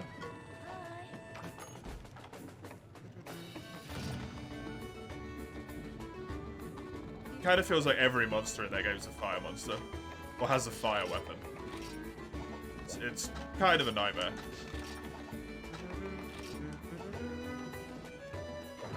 But Rise had a lot of monsters that felt very interesting. Somnicamp is very different to kind of like anything else, right? Unfortunately, I feel like a lot of those monsters probably won't come back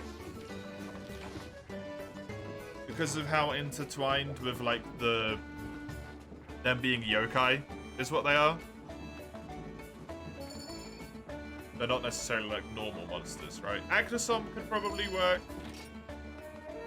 I don't really feel like Somnicamp would come back, or Almadron.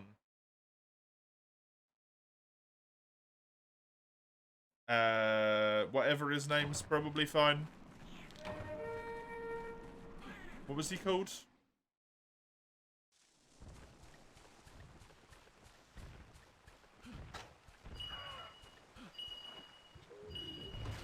I actually lost the monster I was thinking of. Green Kappa thing.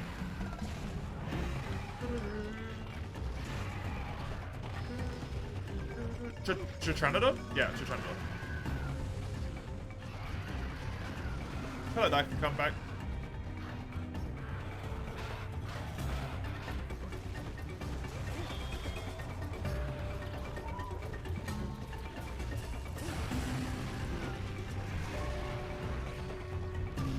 This boy's got toxin. This one was a cool idea, but he was easy, yeah. He's got too many break parts. You saw the returning monsters at Iceborne, you was stoked to have them in HD. Kind of felt the other way, as in having less new ones, yeah. I mean, Iceborne was very much about, like... I feel like a good chunk of that was to appeal to the older audience, right? Because World as a whole, I feel like, was very much appealing to newer people.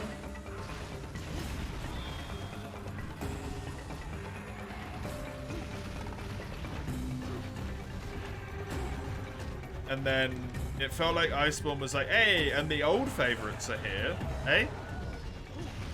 Hey? Right?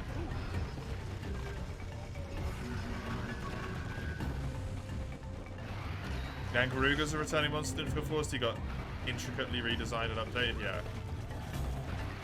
Although I feel like Garuga kind of lost his identity a little bit, I will say that.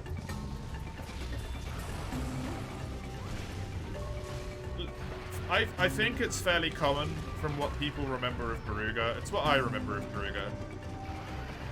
He screams a lot. He's like, he is the arsehole that screams a lot and constantly is like nearly hitting you out of screams, but just not.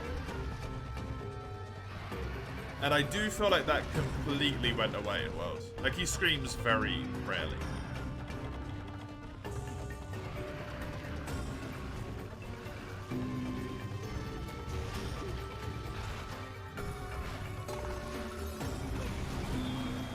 Don't mind things being easy, it's a good change of pace, doing hard monsters and doing average ones. Yeah, precisely.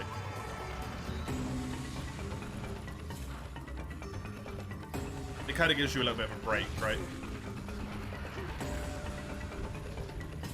Hey, Sammy. Welcome.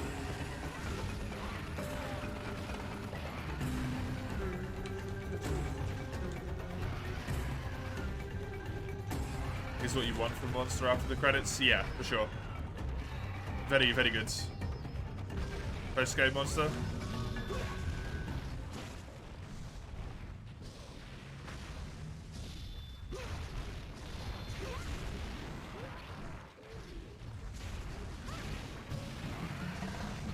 Relic Sleep Greatsword. Damn. Saw me playing for you and Greatsword, can't resist a peek. Fair enough. Don't blame you. It's a Greatsword only playthrough, while also trying to complete every quest, so it's going to be interesting. I'm going to have to learn how to fight some monsters that I've probably not fought with Greatsword before.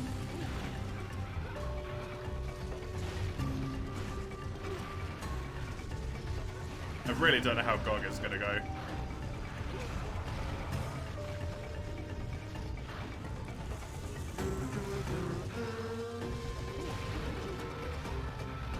Like a raptor buffet. Gnomes and greats, a bit overdone now. The bear trio is pretty much just copy paste. The bears are usually quite different, aren't they? I find. Greatsword only was your regular playthrough to like HR 500.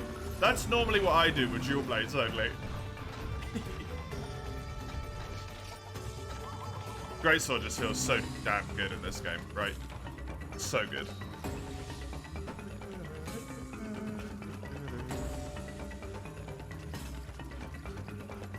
Another one brain cell weapon made, yeah!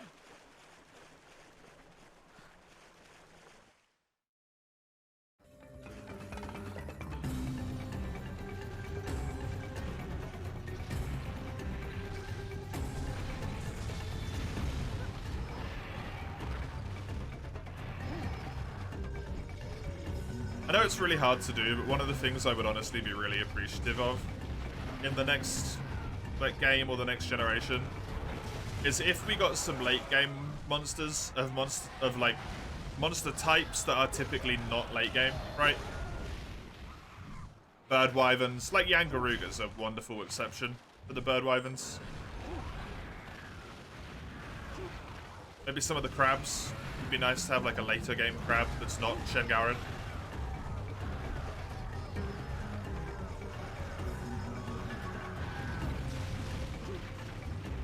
Maybe even a grate would be cool.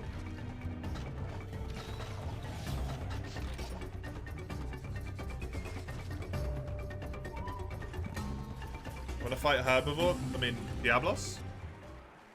It does exist. But yeah, a new one. Get a realistic parakeet, but Lao size? Jesus Christ. Make it that... What's that bird? The cassowary? You want an angry, fast Apsaros?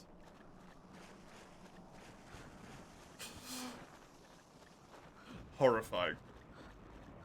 A rampaging Pokepo overwhelming Tigrex. It's called Gamoth, I think.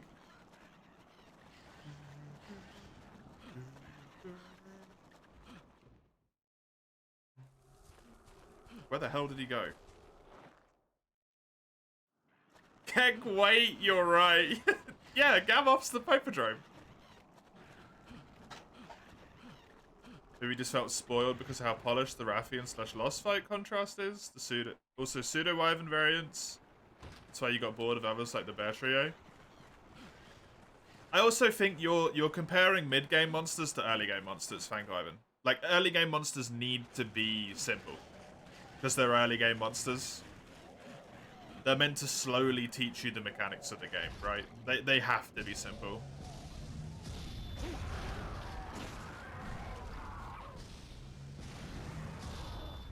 Rathian is kind of mid-game. Right? Rathian's kind of like introducing you to mid-game. Lost kind of introduces you to late game. More intricate, diverse movesets. While Volbadon, for some reason, tends to get kind of chucked towards the end of ranks. Still kind of acts like an early game monster, right? He's just got a lot of annoying shit. He's got fart, stink, poop, whatever you want to call the status, and he's got paralysis as well.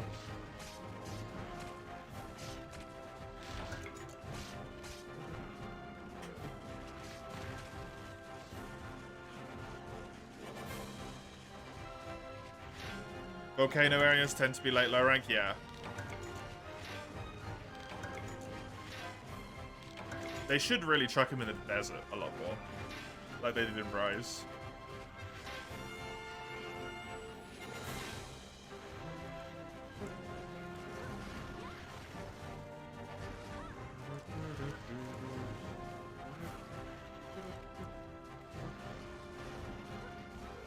The way you can't have more, which is totally fine, it's just a blessing and a curse for you in the series, yeah. That's why the way I look at it is like, I want some late game versions of the early game monsters. It's the same sort of thing, right? A late game bear would be really interesting.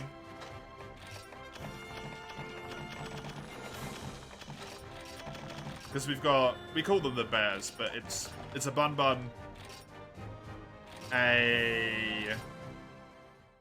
yeah, Gossarak, that's true. It's a Bun, it's a bear in Azeroth. Bun is Lagombi, and Thingy is an armadillo, right? Volbadon. Also feel like Goss kind of stands out a little bit because he stands. Though, right, Pomeroy?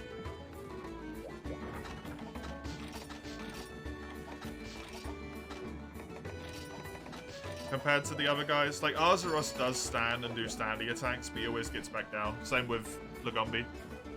Goss is, like almost always standing, other than when he charges you. That's why he doesn't really feel like one of them to me.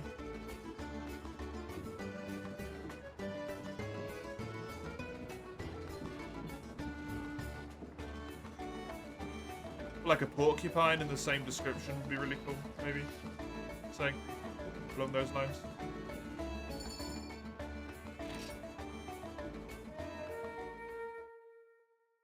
You first that monster, and you always learn the monsters from behind. Give me just a sec.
Cluck cluck. Stay voice. That's one I've not seen before. I gotta give you credit for that one. That's a new one. No, Sammy, don't type the rest of that sentence. Don't do it. Don't do it.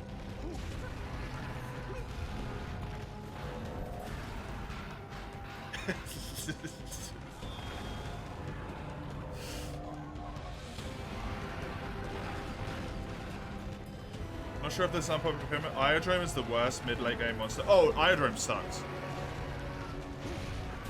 Iodrome sucks in every game he's in. He's not interesting. He's just really tanky, right?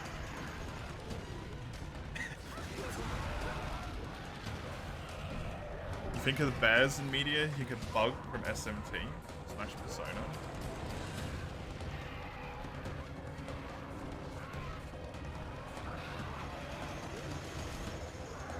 Yeah, bears are usually like really weak enemies, and it doesn't really make a lot of sense, right? I guess it's to give some kind of level of like power scaling, like this thing that's really deadly in real life is worth shit here. But none of the drones are interesting. Yeah, but the other ones are low tier monsters. They are allowed to get away with not being interesting because they're low tier. But Iodrome isn't allowed to get away with being not interesting because he's in like 4 or 5 star, right? That's not okay.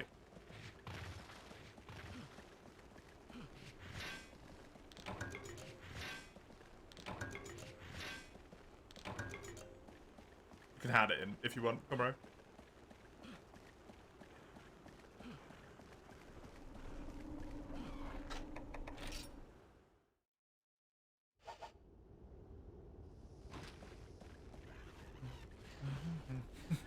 Christ.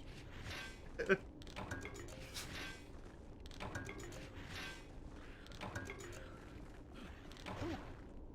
about bears in reality. Wait, what? At the Teddy, your export you and your wisdom teeth got removed all at once. Ah. So he's quote-unquote equivalent to Raffi and Naga Kongalala? Yes. Well, Kongalala's usually even earlier than that. Sammy? They put him in a similar tier to like Raffian, maybe Rathalos in some games.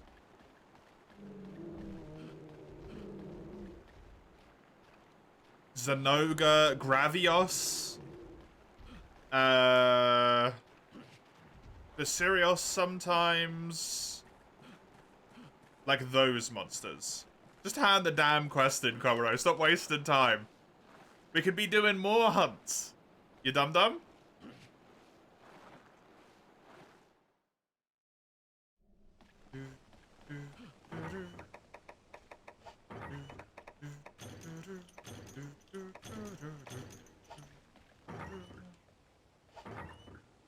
More Gypsaros hunts? No.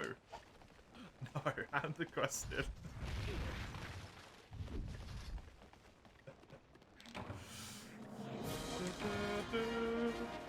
Shogun Cenatar is the best mid-tier monster fight. Shogun's a really good mid-tier fight, yeah.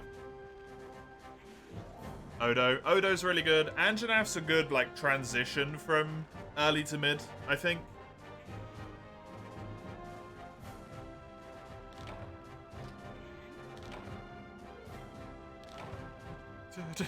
God damn it, Comro. Always looking for an excuse to hold the quest hostage.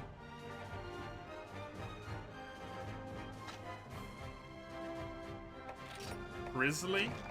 What? Andrew is the brute blueprint for the future? I hope so, because Anjanaf's not complete crap. Like a lot of the old brutes are.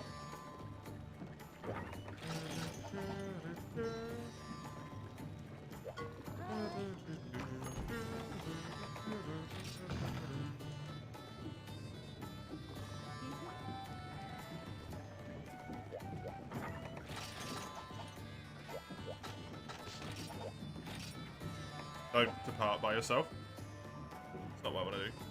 North American continent, there's a fairly large habitat strip in which both grizzly and polar bears live.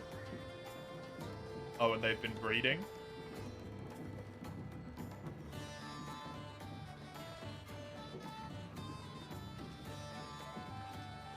They showed Anjanath as the first monster. Do it feel like they did it because it has a very general design, so you don't think of Monster Hunter too early? Yeah, that's good.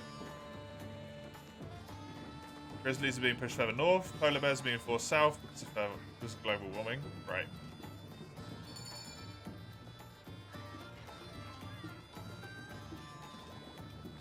Interesting.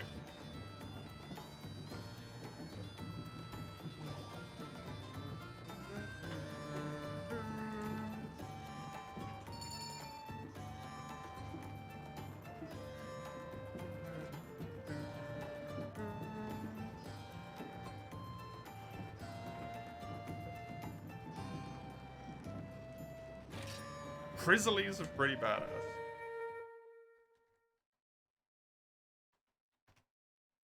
That is actually the name for them. Yo, they look really cool.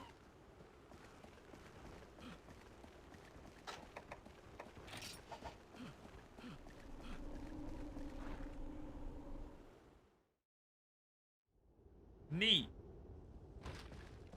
It's a shame that we've done that, but...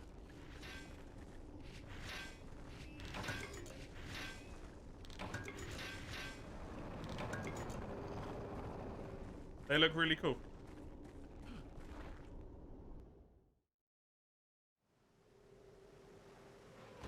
So what you're telling me is due to our due to us existing, Comro, we've essentially accidentally made a Mega Bear.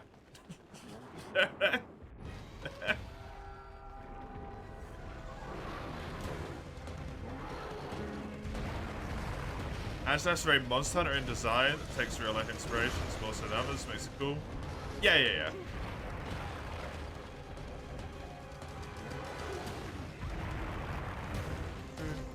He's got a little bit more, like, real world to him, though, right? Fanged. Like, if you look at Anjanath as a design, you're like, oh, okay, yeah, I can see why it's, you know, it's a Monster Hunter monster for sure, but, like, it's also relatively normal. If it doesn't have its nose bone flat out and its wings out, right? As opposed to if you, like, chuck Zanoga on the screen or something, Nagakuga. And then you're like, oh, there's the Monster Hunter.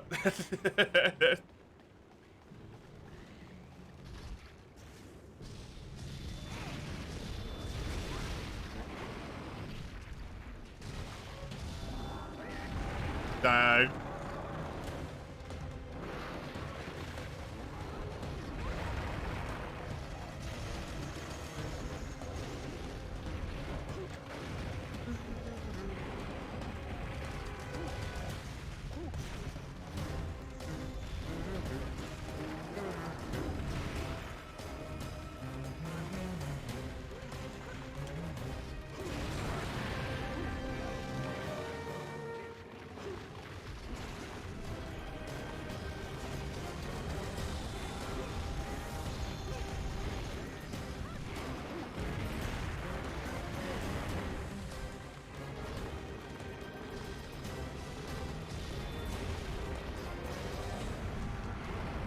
Got some kind of wings just so he fits Monster Hunter. I really like his like pop out wings and his pop out nose. It's so weird, but it's so funny.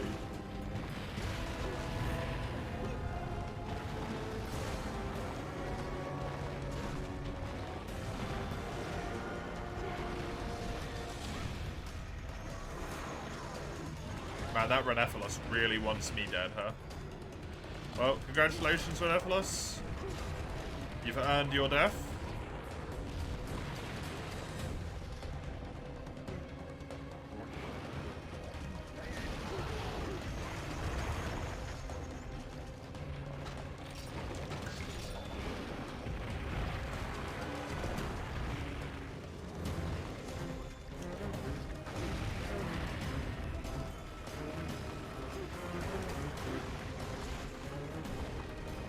On a 1, 2, 3. Bonk. And a bonk. Good. I must admit, I don't know anything about paleontology.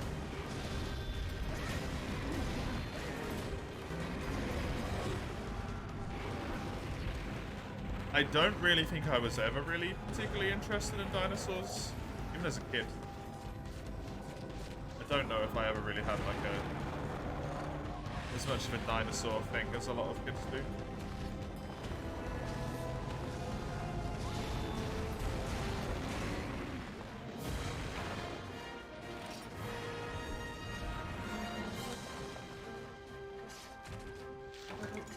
It's one of those reasons why I think like Ark Survival Evolved, the game, kind of falls a little bit flat for me. I don't have the like, yeah, dinos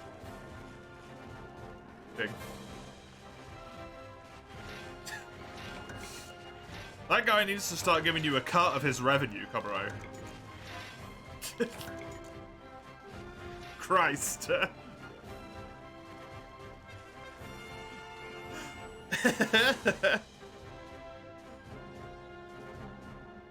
Are you actually on natural history? This whole time?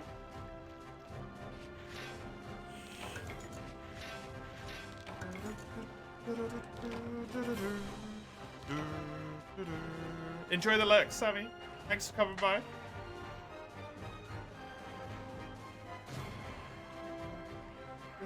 You've been shilling him since he had like 2 videos on his channel, so longer than this. Yep.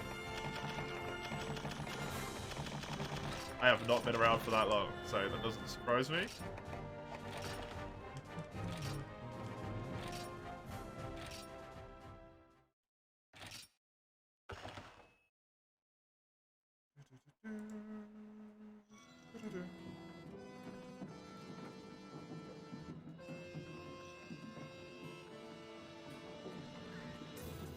Some strong opinions, but at least he welcomes discussion. I can't watch his videos because nothing ever goes on screen.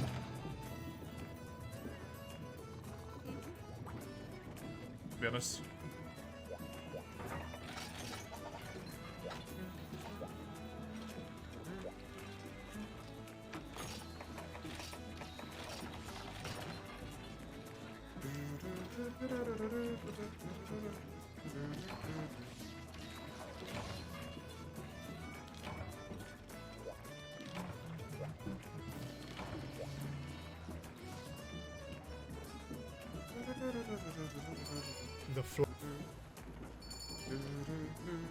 When did this video release? 12th of March 2021. Yeah. Been a long time ago.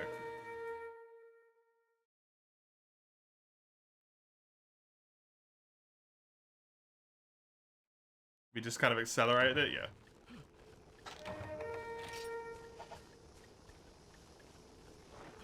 But still, Mega Bear.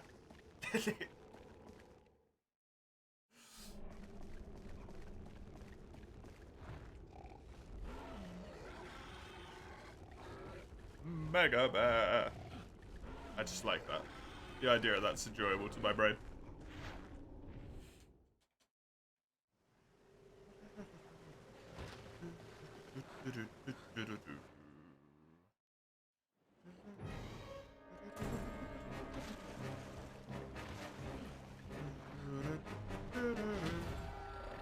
I can't hit his head from there, unfortunately.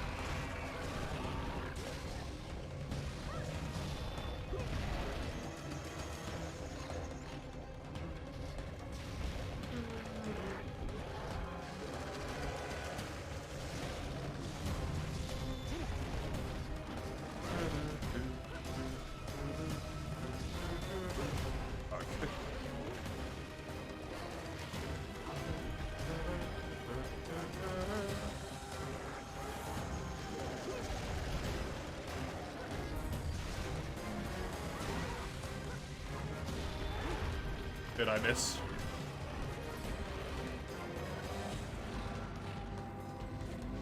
very, very good that I missed there, because it would have probably messed up the mount.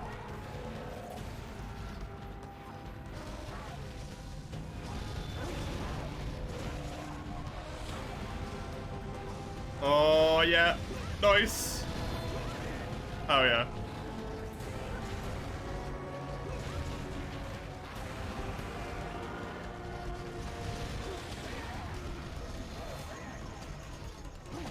I don't know if I've really hit the head with any of those, unfortunately. God, that's fine. It's not Freedom Unite, it doesn't do 90% of my health bar. And also sting me at the same time.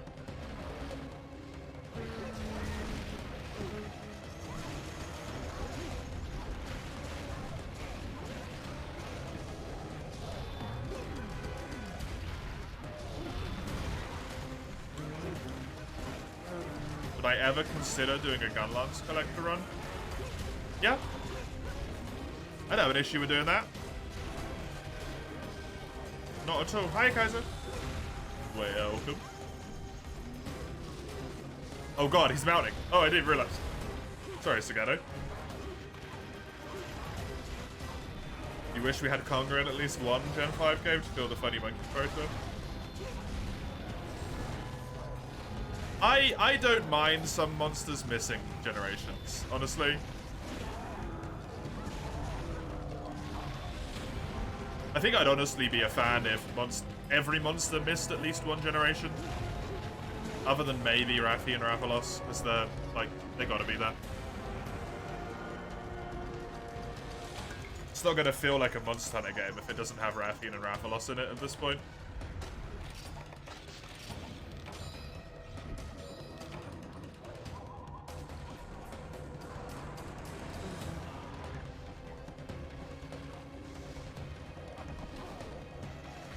They were in Gen 2, they skipped Gen 3, they were in Gen 4, they skipped Gen 5. I'm cool with that. Put them in Gen 6 again. 1, 2, 3, boom. Hey. It's true, but sometimes you can't see their faces anymore.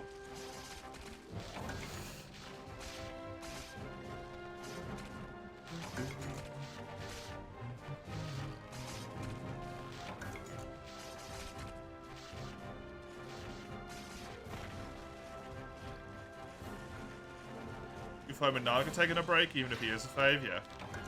Especially after made him sluggish and bulky. I didn't like Gen 5 Naga. To be honest, Naga's one of my favorite monsters. Ever. I think he is probably my favorite monster due to nostalgia, more so than anything else. And I didn't have fun with him in Gen 5. Missing Kutku makes the game feel uncomfortable to an extent. That's how you know you started in the old days. Not having Kutku as the first, like, flying monster you go against. Feeling wrong.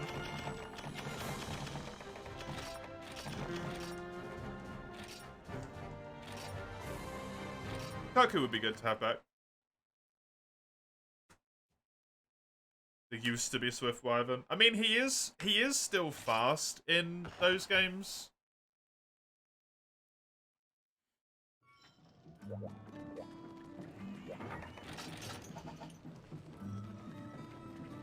But the problem is, he didn't become appropriately faster for how fast the hunters are, right? He kind of stayed the same speed, but we got so much quicker, and it just meant that he doesn't exist in the same way that he did before.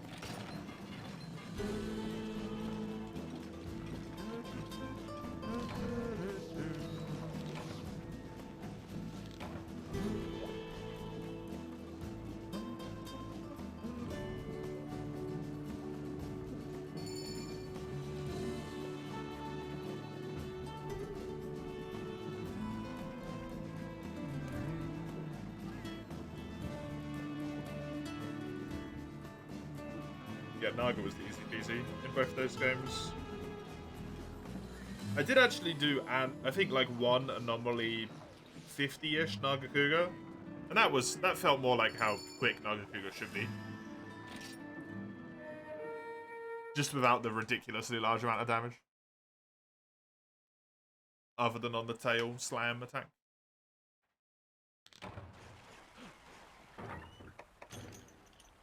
Hunters get better tools combined with knowledge acquired through multiple generations. Hunting is difficult to make monsters harder, other than hitting harder and massive HP, yeah.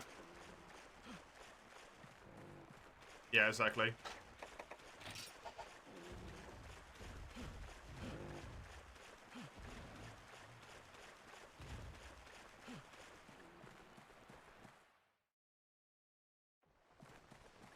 I also feel like kind of with Nagakuga,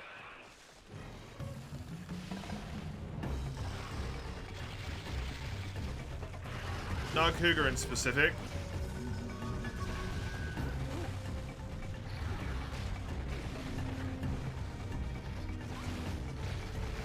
he is one of the things that he always did that I felt was kind of standout. Was that he like paused quite a lot.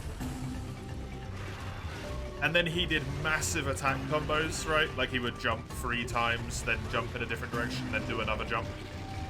And then he would kind of turn around and do his like pounce stance again, and then do a whole bunch of attacks. And I feel like that kind of maybe disappeared a bit. It's kind of part of his identity, in a way. Was how he did all of that, and then he just didn't do it.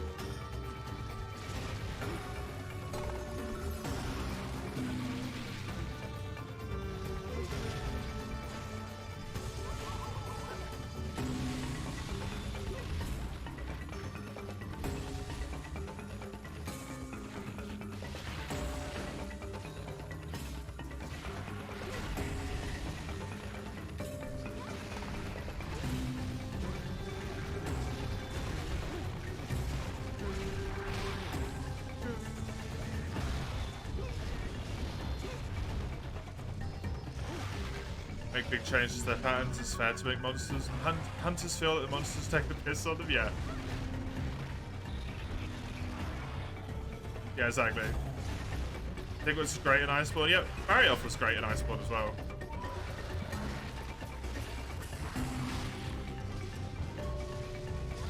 AI should be used to make monsters harder. I feel like that's kind of impossible, though. From a cost perspective.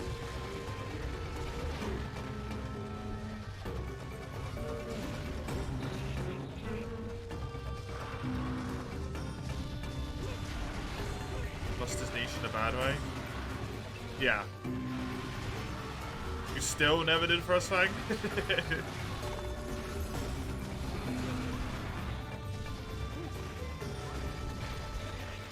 Frostfang's honestly just kind of annoying. He's good, but it's just kind of annoying. Frostfang, one of the best variants? I don't agree with that.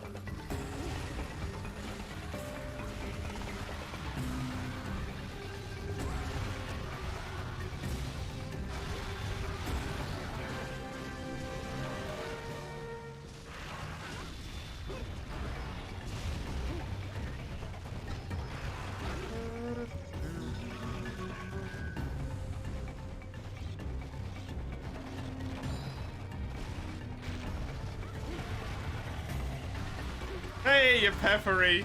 Welcome. How you doing?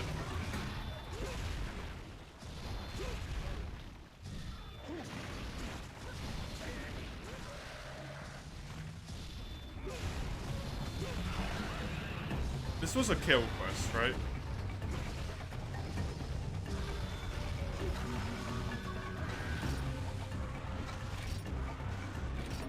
Yes.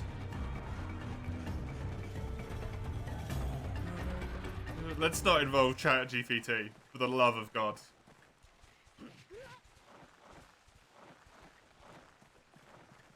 People already feed that thing enough crap on a daily basis.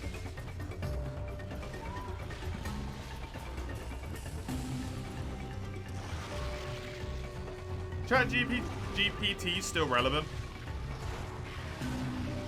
Or has it lost its relevancy again? Has it had its flavor of the month that it's done?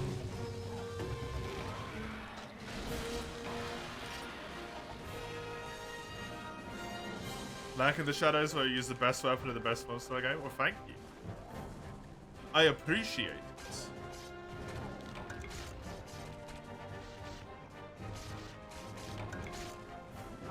I hope it's never relevant ever. I feel like it had a month or two where you heard about it like every single day. And now it feels like it's kind of faded into obscurity, right?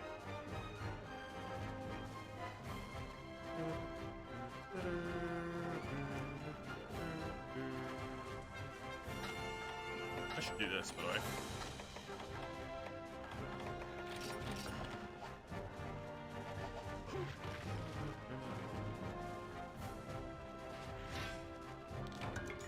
AFK 5-10 minutes. We'll do a quest without you then.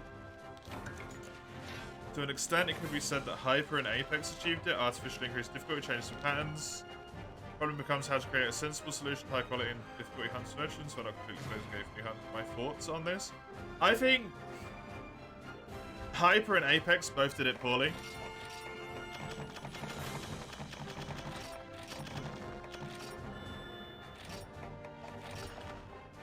Hyper is way too difficult. Way too difficult, right? Hits like a fucking truck. And the, like, spots mechanic is not ideal, I would say. I think making a mechanic where you're going to appease new people and old people is literally impossible. Like, I actually just don't think you can do it, personally.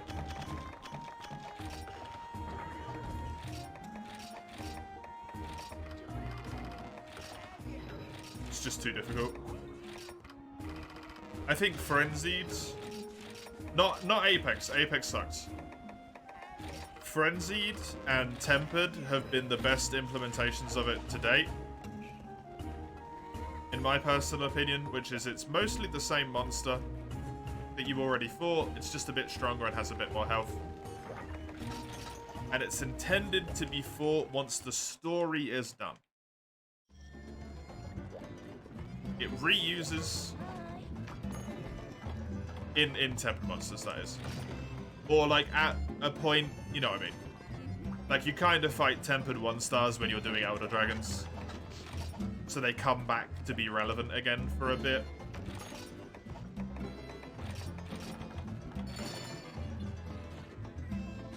It's impossible to do, honestly.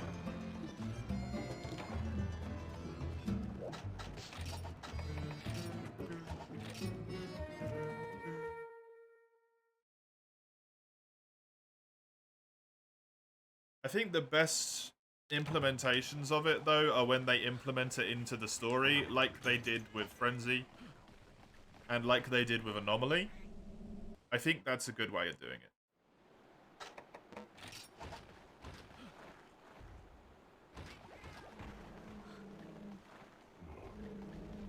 And while I personally don't like the way Anomaly is done in terms of the upgrades, like the upgrades should not be gacha RNG bullshit, right? That's not okay. They should be set upgrades that you work towards, not random shit that could potentially take you infinite amount of times to get the thing you want. I think the fact that they made them essentially completely optional, and it's purely for set optimizing, was really well done with Anomaly.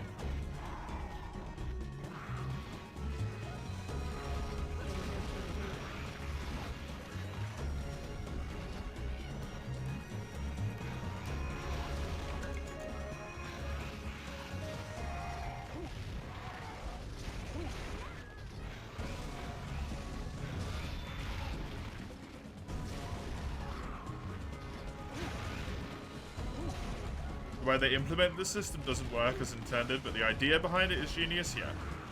It just shouldn't be RNG.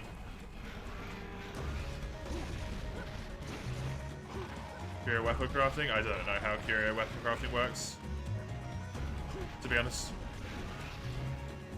I barely know how the armor works. As an artist, Peppery, you lose 50 years off your lifespan every time someone talks about AI. I know it's some small condolence in a world full of shittiness. Unfortunately. You have at least my word that I will always use actual art made by people. Because it's far more interesting than a thing that a robot spat out that's the exact same shit that it gave to someone else, right?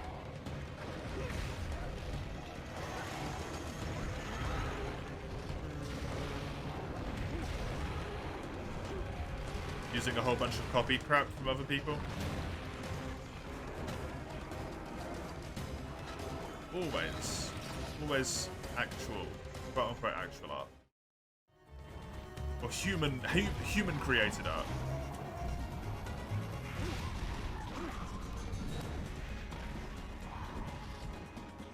If variants can be considered, there could be a great way for future games building off pre-established fight design and expanding on them. I think that could work, but I'd much rather have, like, you know, the bullshit mechanic of, like, this monster's magically stronger now. Oh, it's red. It's purple. That fits a little bit better to me, because if you make variants into the late game design, it's a lot more development work, which makes it a lot harder to do.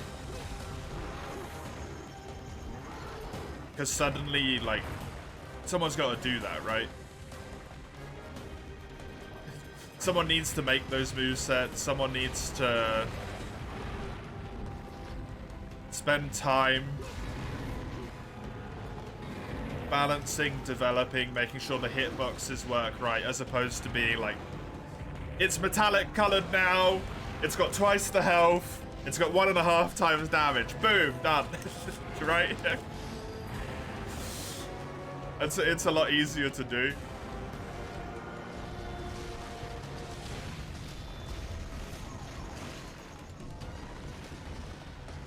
You still kind of have to scale it a little bit, but it's more simplistic and it takes a lot more development time. And I'd rather they use the time making, like, let's say 5 more monsters rather than 5 late game monsters. Only late game monsters that are like post game content only and are only for like difficulty's sake. I'd rather just have 5 more monsters that can also be turned into red skin monster. Number 500.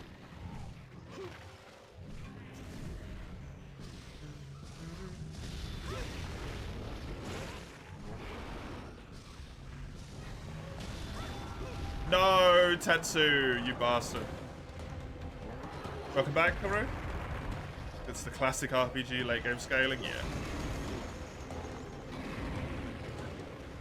Remember the Robo Monsters from Stories 1 come back? That's what you want to know, Ramhard? You gotta get the crazy doctor guy to come back that made them. Whatever his name was. I remember that, that was fun.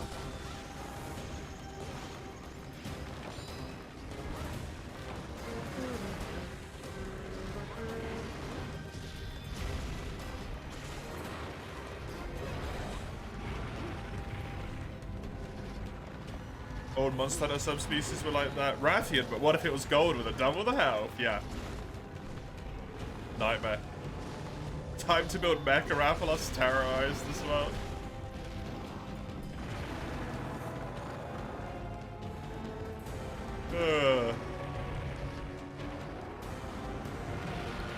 You wish your 3DS wasn't broken so you could play it. Oh. I assume you want to play Stories 1 specifically, or you don't want to buy it again. I think Stories is on mobile, isn't it? Stories 2 does have a PC version, yep. Also Switch version. Also, I think maybe a mobile version. Stories 1 is also on mobile? Damn.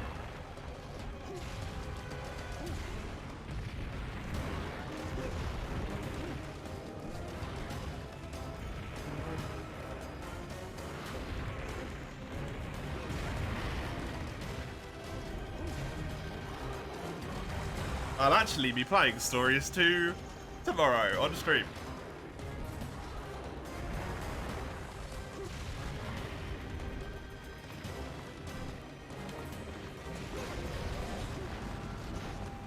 You don't want to buy it and you don't want to use touchscreen controls, that's fair.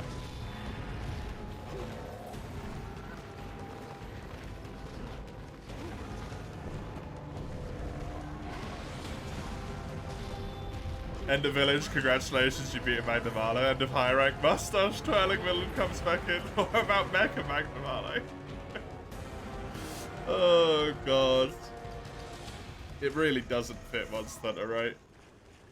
It fits Stories, because Stories was already kind of ridiculous, but it doesn't fit proper Monster Hunter.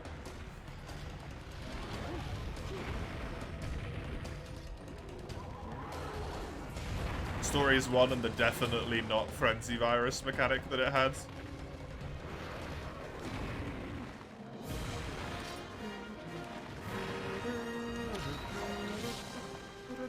I'm looking forward to playing Stories 2 tomorrow, actually. Since I have absolutely no idea how it works. Other than the first, like, island.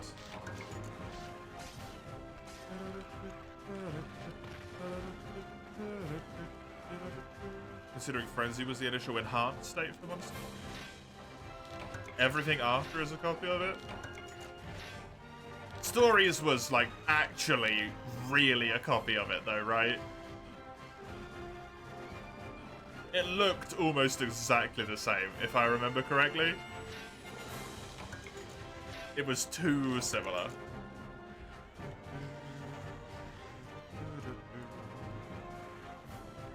Oh, did Citra just die a horrible death? I feel like it might have done. Stories 1 Frenzy. I gotta put monster now. MH Stories 1. Yep. Angry Monsters. I don't know what it's called.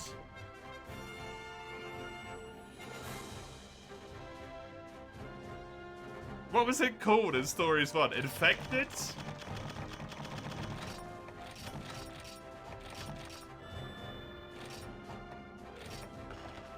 The Black Blight. That was it.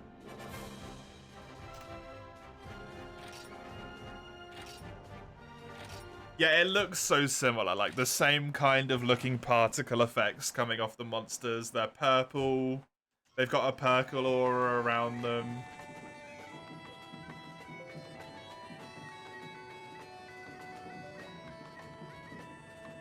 It is incredibly similar. I am back in the Foregathering Admiral Tondormian's number 3. Please feel free to join. I will also rehost the lobby just in case that made any shenaniganry happen.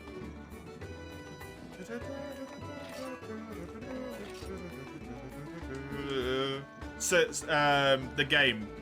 Actual Citra kicked everyone out of the lobby. Sagando.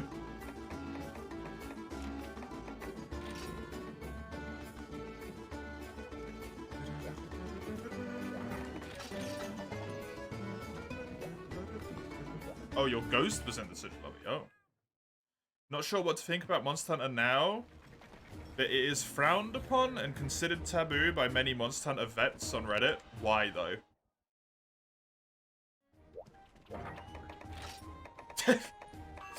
That's my big question. Why?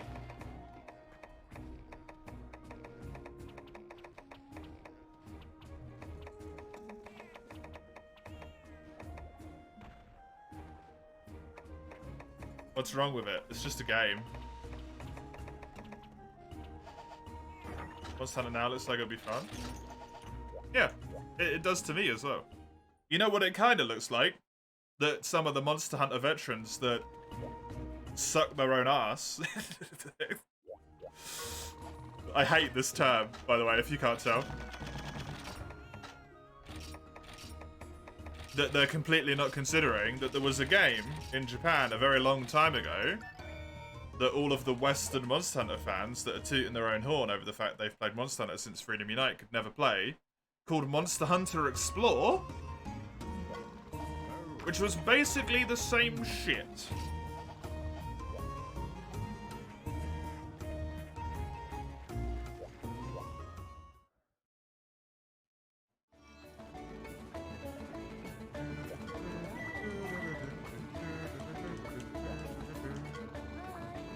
You haven't seen Monster Hunter Now gameplay yet? From what I've seen, Komaro, it's essentially exactly the same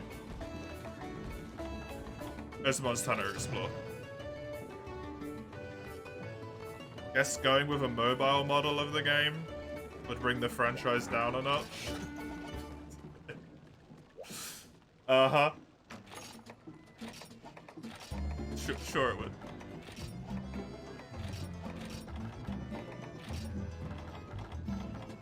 I don't like to, like, on a flat-out basis, just discourage people from having their own opinions, right? But if you think your franchise expanding to include more people and their enjoyments in it is gonna reduce the quality and, like, of the franchise as a whole, just... no. Right? Like, come on. A great example that I can think of off the top of my head is Lugia.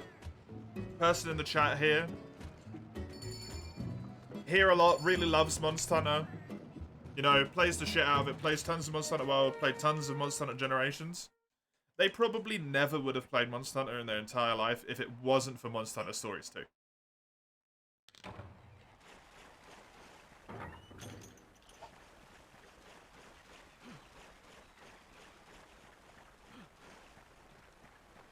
That sucks, by the way, Zao. Not being able to concentrate on anything, that really blows. That's crappy. People hated on Pokemon Go for a while? Yeah. People just have a weird thing about mobile games. Like the spawn of Satan or something, but they're just games in a different way, right? That's all they are. They're just games, but different.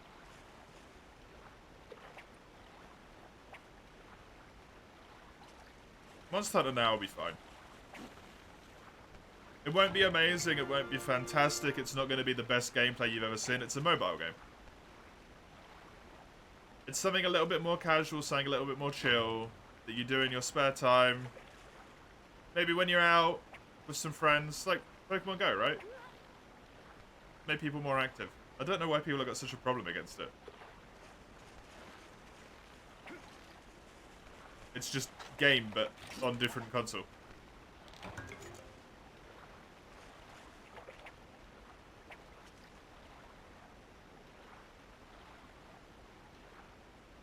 You got 2 with 1 bait, nice. We have to get 10 of them, just so you know.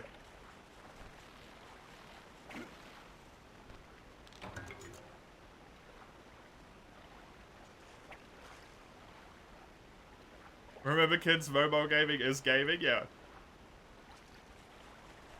Exactly. What would I say about a world challenge where I only use field items and what you gather? We've kind of already got something like that in the queue, Eugene, where I'm not allowed to buy anything or use any of the facilities other than the blacksmith.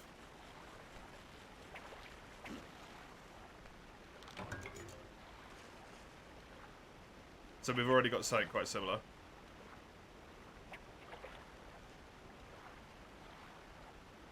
You're gonna try it before the weather turns frigid? Yeah, that's a good idea, considering when it releases. Late September, right?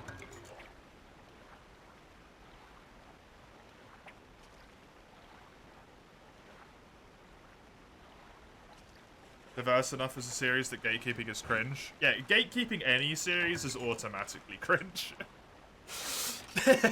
Just immediately. And honestly, it's a sign that your community is a problem. to be honest. If people start gatekeeping games and they aren't being, like, actively called out on it a lot, like saying, no, don't do this is bad, shut up, right? That's all you had? Oh, I didn't even bring golden fish bait to Gando, I'm just catchling normally. I didn't even think about bringing golden fish bait. I've caught 4 of them, though, so if you've got 4, Comrade, we can hand this in.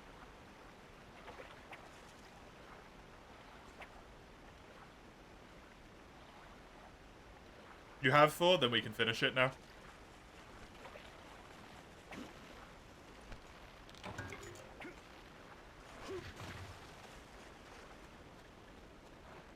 Creamy Night was on iPad for a while? Yeah, true. Absolutely.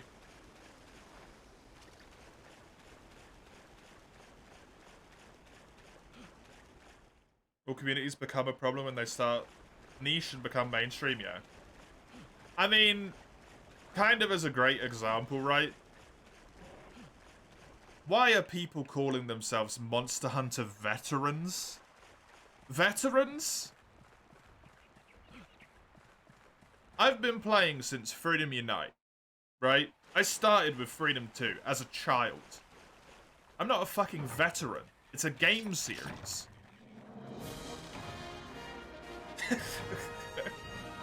I just enjoy it. That's a term that we use for people that have gone to war.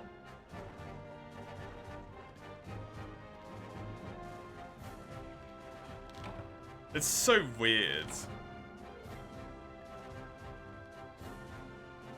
Thought about bait, it's impossible? No, it's just a lot slower. It's alright, don't worry. It's fine to have discussions, but it feels like social media politics, and no thanks, yeah.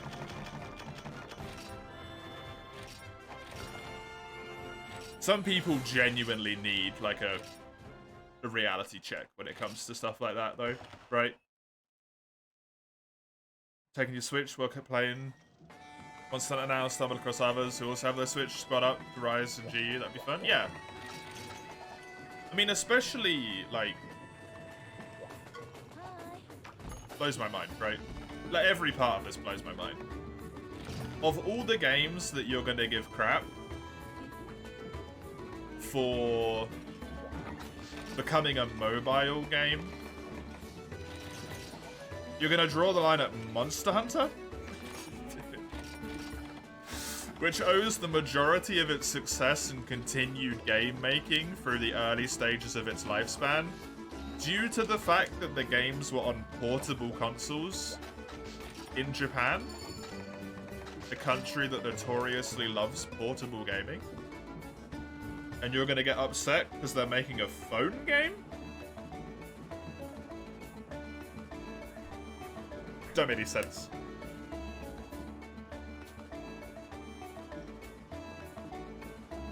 Monster Hunter gatekeepers come rampant with the inception of 5th gen, yeah. And the saddest thing about it is that the people that have become gatekeepy about it are the people who've been around for a long time, right? And they have no excuse. They have absolutely no excuse for it. Because one of the things that a lot of people have said for a very long time about Monster Hunter is that it's really fun because the community is very welcoming. And then 5th gen comes along and the people who have been saying, like, oh yeah, Monster Hunter great because the community's good and teaches you stuff, turns into, like, utter shite. You're the problem.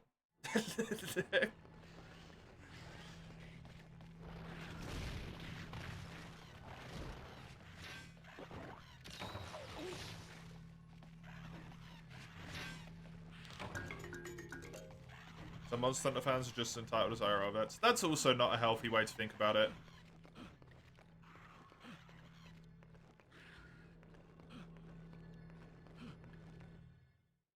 Unfortunately.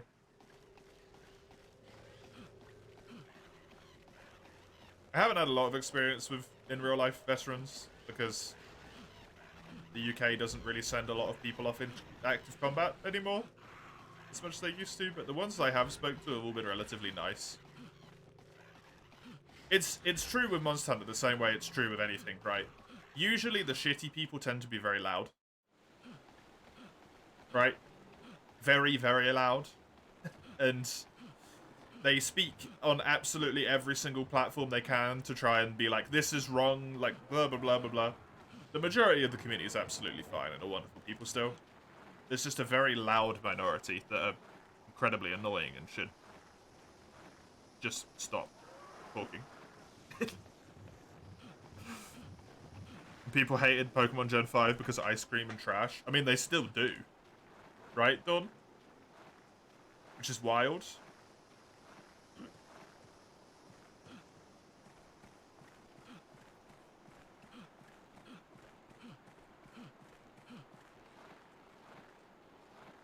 The thing that blows my mind is that people hate the designs of, like, trash bag with a face ice cream cone that gets more ice cream cones every single time you evolve it. But are absolutely fine with like the worst texture quality in Sword and Shield and Scarlet and Violet in human history. Don't give a shit. And also the fact that every Pokemon gives you fuck me eyes for some reason. Don't mind. That's okay. Blows my mind. You know, microtransactions can be a genuine concern for some, but you do think a Pokemon Go Monster Hunter style is pretty harmless. Oh, hi, Pickle. Yeah. Also, like, even if they do put microtransactions into it, like, this probably isn't necessarily the best way to view microtransactions, right?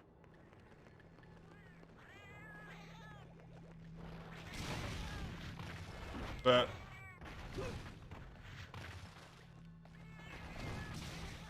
like, the game is free.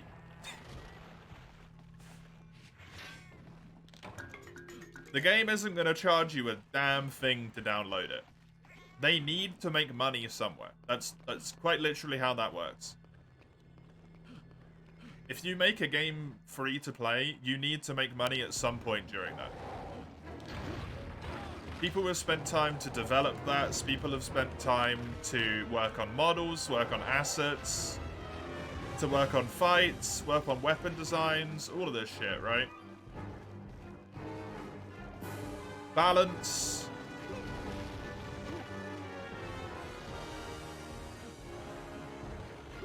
They've got to constantly pay to maintain servers for every game that day is up, because that's how servers work.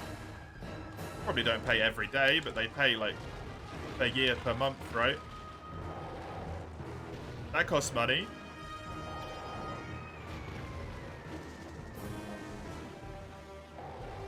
That money's got to come from somewhere.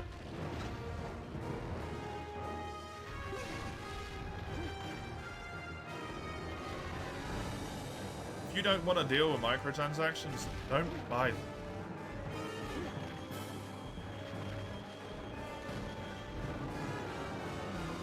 It's very, very simple.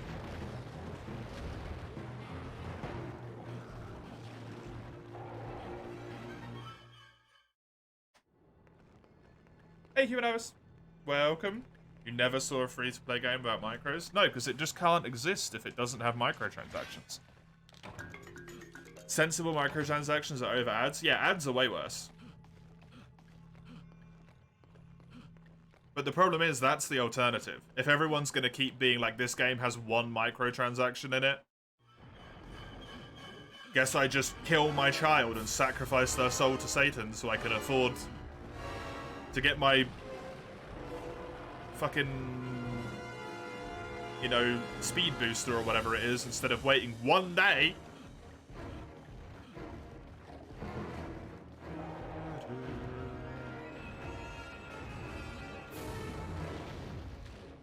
You can wait one day. You'll be fine. You'll live.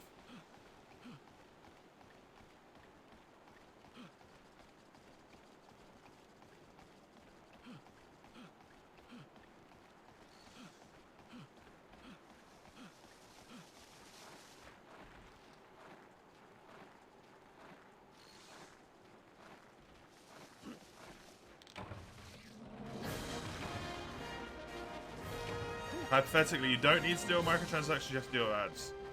I honestly think if you just put tons of ads in the game as well, though, I don't think it'd live very long.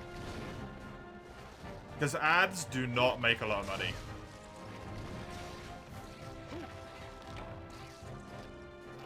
I don't know how much Twitch makes off of ads, right? But as someone who makes ad revenue, ads don't make you a lot of money.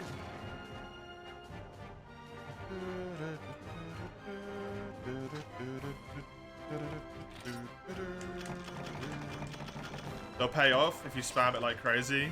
No, they don't, because people don't play your game.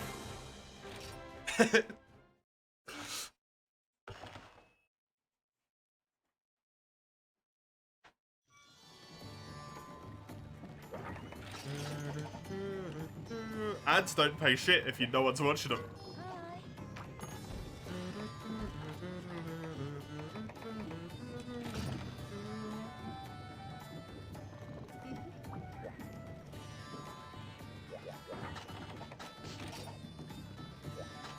Ads disrupt the pacing of what you're doing, yeah. Precisely. Which is why it's real shit.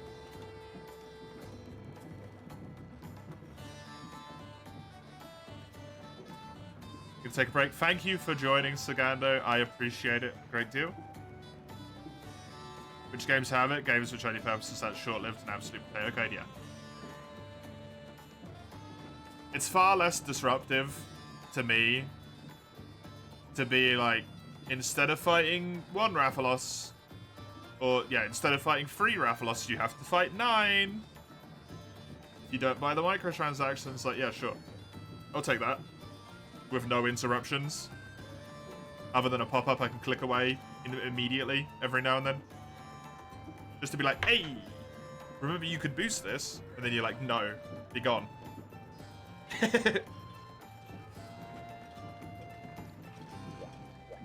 Rather than like a minute of uninterruptible bullshit every single time I finish a quest. Cosmetics? Yeah, cosmetics as well. I don't think cosmetics are necessarily enough for a mobile game to make its money, if I had to guess.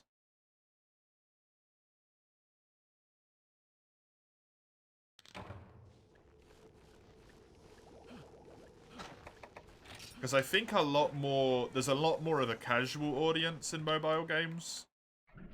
Like a significantly larger casual audience.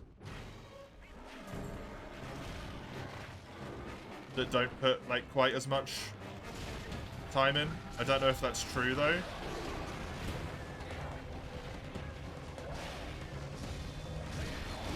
Oh, God. I really hope they don't do a battle pass. That is the one thing I think that's been kind of abused to death at the moment, is battle passes. I really hope they don't do that for Monster Hunter now. I think that would be a mistake.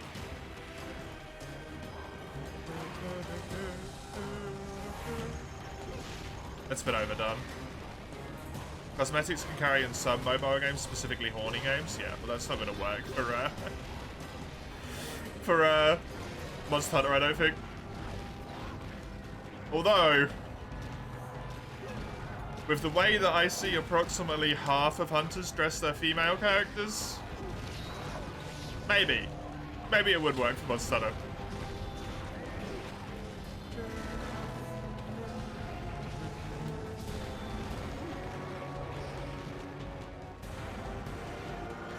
Has female character, has 1 layered armor, specifically went through every single chest piece to see which one revealed the boobs the most, built that one.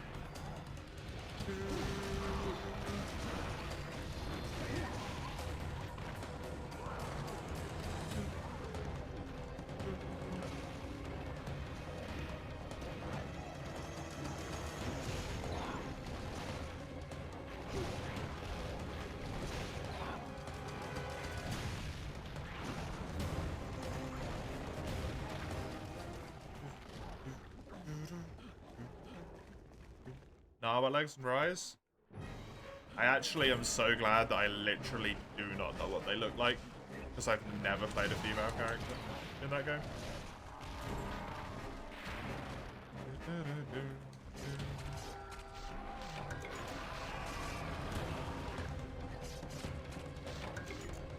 Muscle woman clad in armor.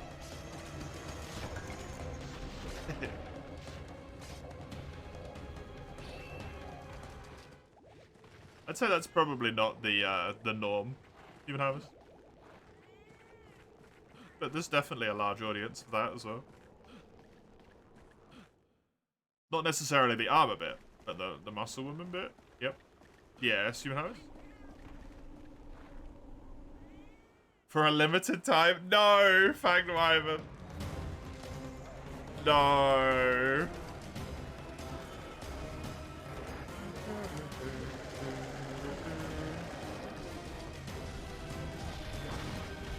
That's horrible.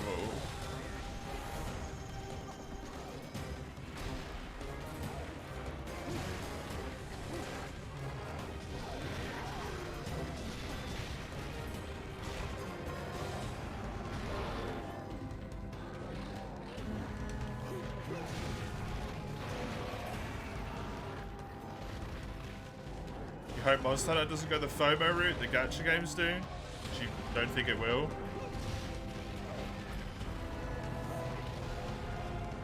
I don't know, does any of the Niantic Summer games do that?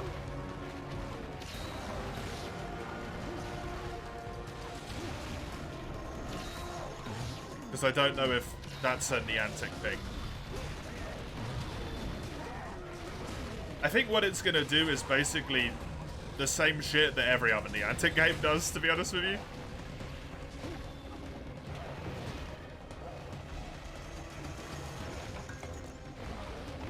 So if they do that in Pokemon Go.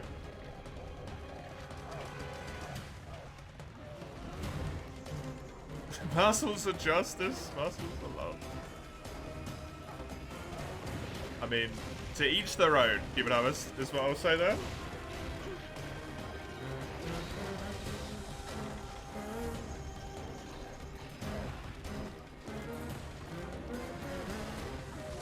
Another gaming thing you notice, people want even want 1v1s to prove their ballsiness, like a fist fight in real life. Yeah, I don't understand that. I think that's one of those signs for me, and it's not a universal sign, right? Because there's very rarely like a universal symbol that you can apply to anything that's just going to be true. But it's one of those things online where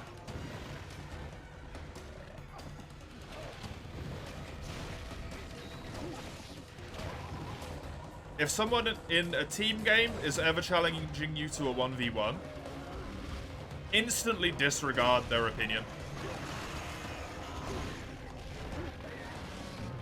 If someone's making time played in a game, like a badge of honor or a badge, like some sort of merit, and calling people out for being new to the game, like instantly disregard their opinion.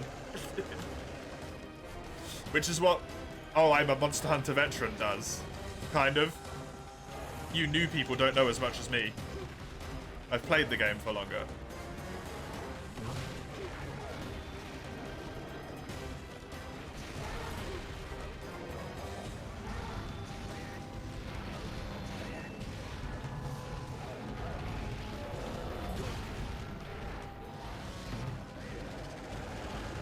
It's just wild.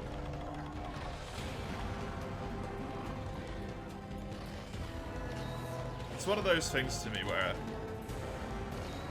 obviously that's not always the case, it just makes me have a very heavy amount of skepticism towards a person.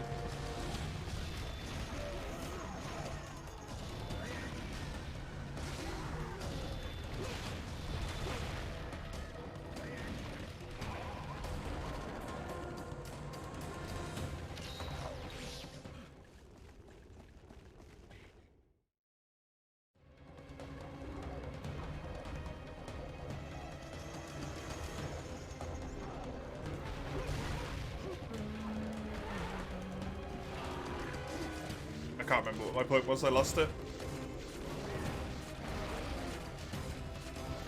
Oh yeah.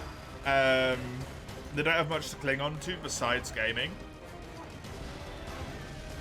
Why would you then make the one thing that you're clinging on to, like, volatile for you? No, right? I don't get that. There's nothing wrong with that. Like, it's entirely fair. But, like, why would you want it to be volatile? Like, aggressive, angry? You have to fight for it? Like, isn't that a bad thing? Doesn't that feel bad, feeling like you have to fight to defend the thing that you do for enjoyment, for fun, for a downtime to relax in, to have an escape from life? Now you're, like, turning it into a bad thing for you, having to shout at people online, getting genuinely angry about it, all that stuff. Like, you're marring your one thing that brings you joy in life. No? It don't make any sense. It's just... It doesn't make sense to me logically or emotionally.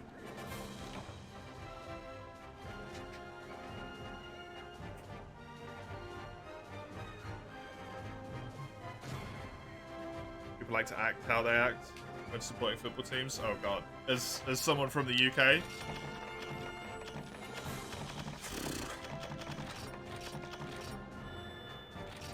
Those people they have issues. Actual behavioral issues that need help.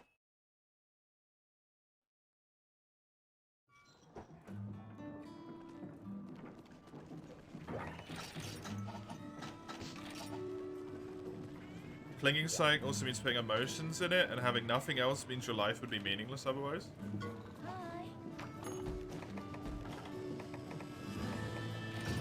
But it doesn't go away, right?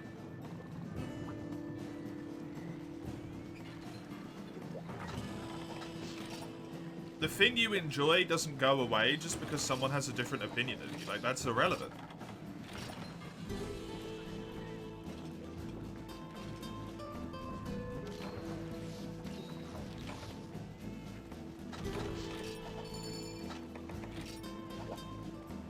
Like, it doesn't matter.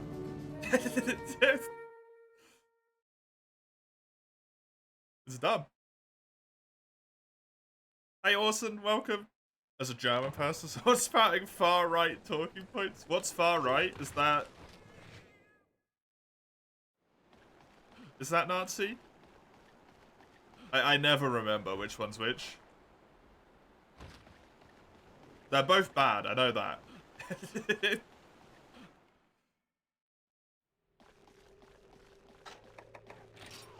Hey Mace, welcome. Am I actually a British bloke if I'm not an obsessive football fan? Oh, I'm like the least British person. I don't have massive problems with anger issues. I don't care about the Queen. I don't drink tea. I don't like football.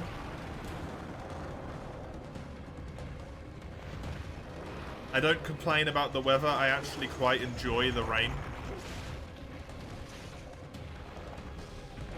It's a miracle they haven't come and, like, taken my license for being British away, honestly.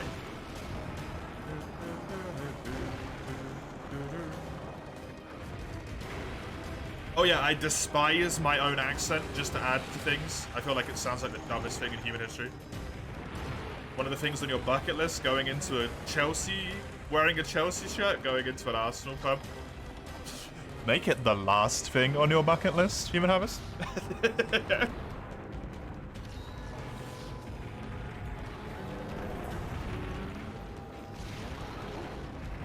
Has specific reasons which stems from parent society in general, how people work the internet. Yeah, I know.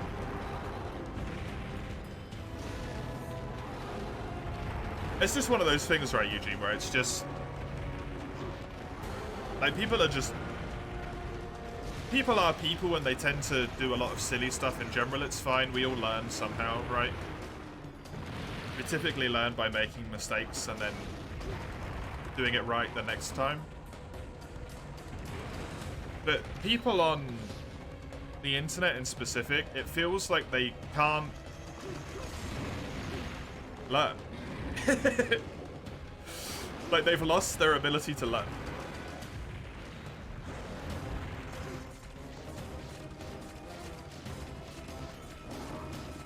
Patriotism in Germany not being a thing, it's a Nazi thing the far-right political party tries to spread. I think it was more in reference to the,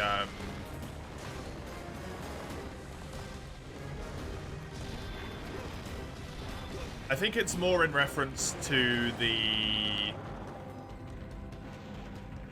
What's it called? Inherited shame? There's a word for it that the Germans have that you guys have got over there.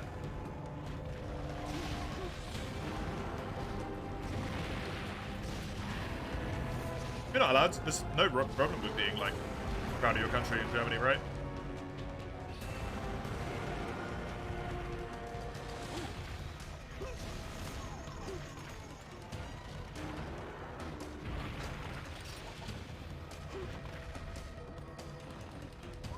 There you go, train for it so your stamina and speed helps you in your attempt to run.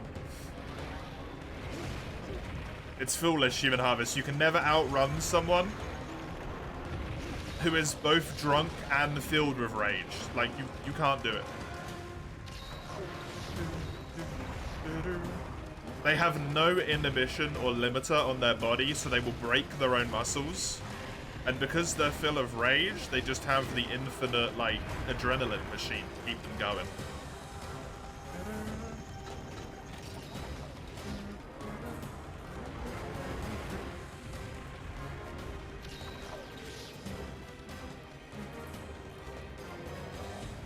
Cult.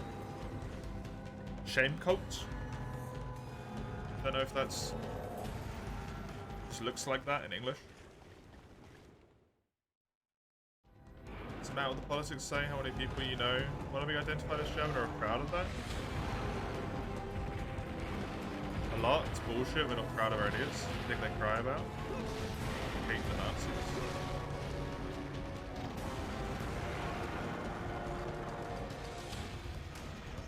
Got angry at your parents, Mace? Why? It's a far-right Nazi term specifically used by Nazis, right?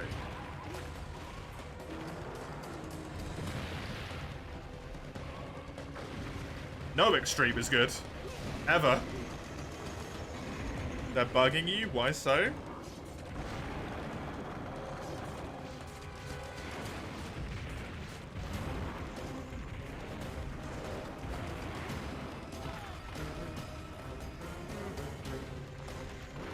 Oh, I meant your parents, not your pants. Did you write your pants before, did you? I thought you wrote your parents.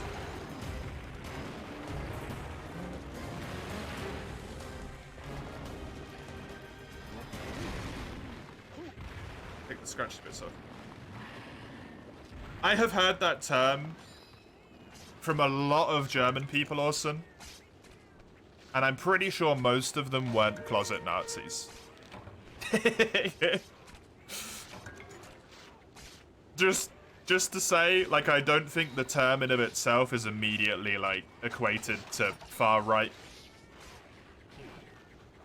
I think the term itself exists outside of that.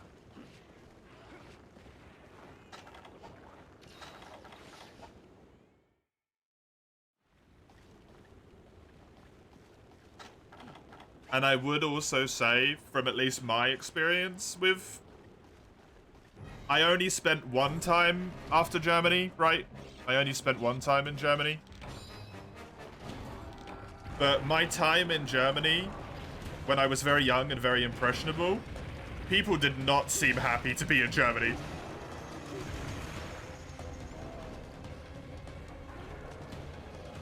The Germans didn't seem happy to be in Germany. it spread after the Third Reich was defeated by Nazi sympathizers? I mean, honestly, though, I think the term does have a good basis. It might be used by bad people, but I do think it is an actual term to me. From my experience with Germany, it might be used in a bad way by bad people.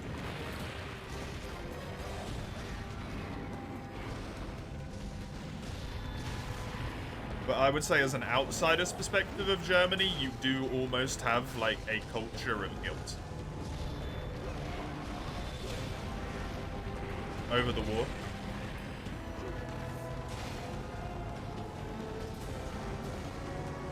And the word would only come about after the war, right? Because it wouldn't make sense to have it before that point.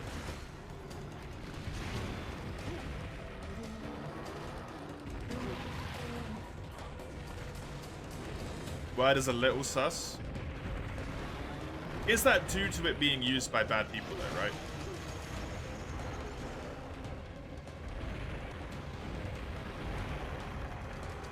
That's the only thing I'm trying to get across. Like, I don't know how it gets used in Germany a lot.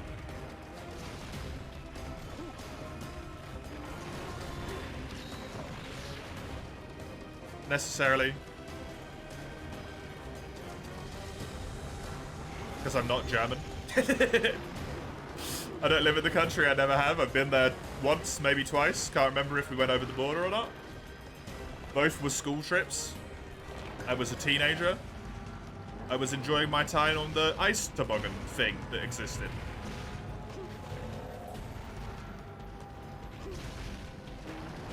Also, like, here's a word, right? Just to throw it out there. It's a word.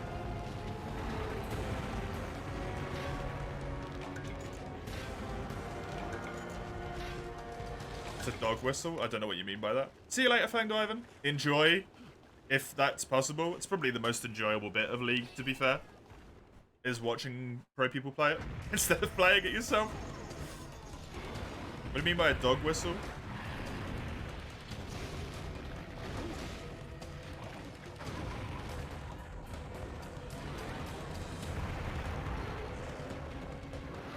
I also don't really get what you mean by you're supposed to question it so that it's normalized by people like me and friends. I don't get that statement, to be honest.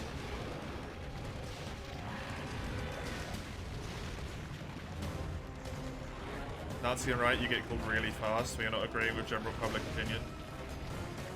I do actually kind of see that being a thing, I'm not gonna lie.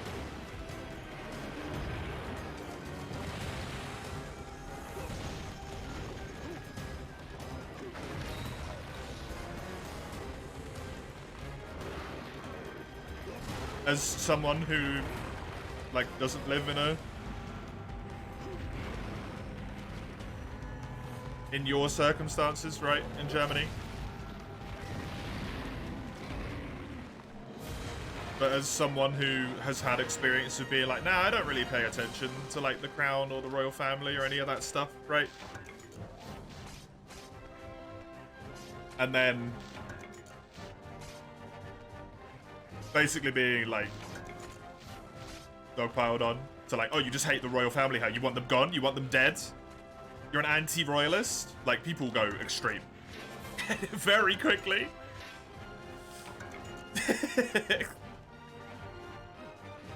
It's like, no, I just don't pay attention to them because they're people. I don't need to know what's going on in their lives. It's their lives, they do what they want.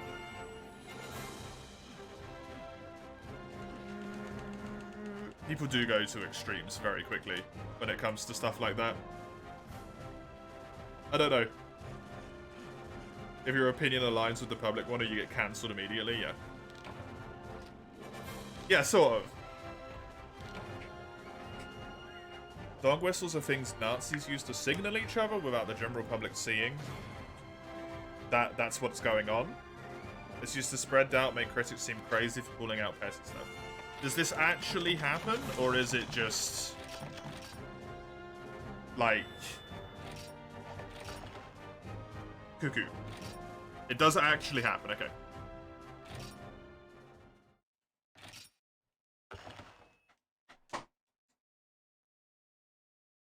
never heard of it before the stream? I actually have.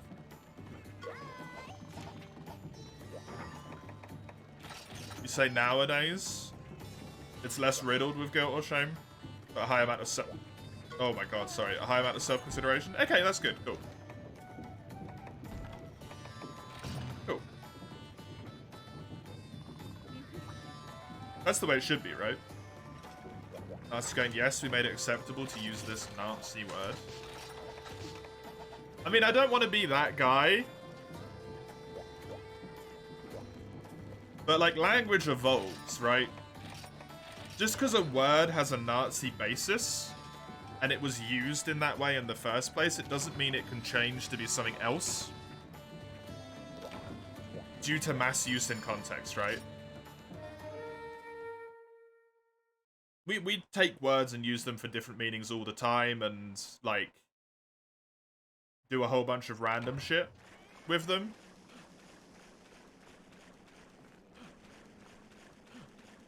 But you're normalizing stuff from it? I mean, I'm not, because I'm not part of German culture.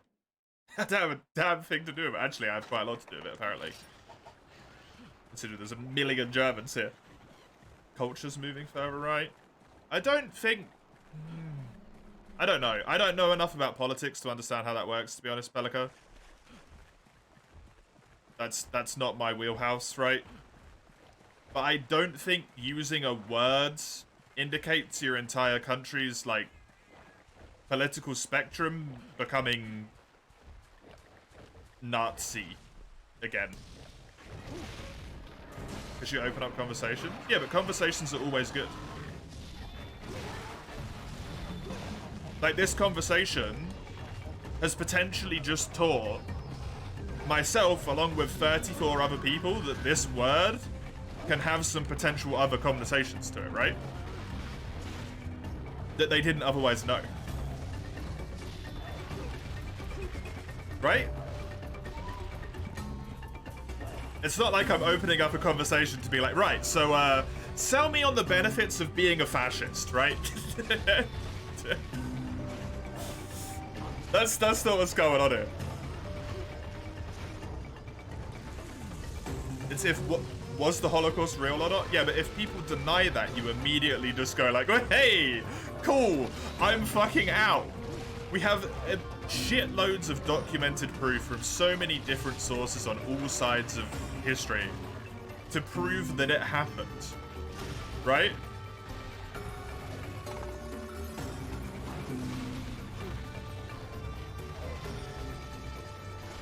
It does not open a pipeline to that at all. How do you think people arrive at these positions? Through radicalization.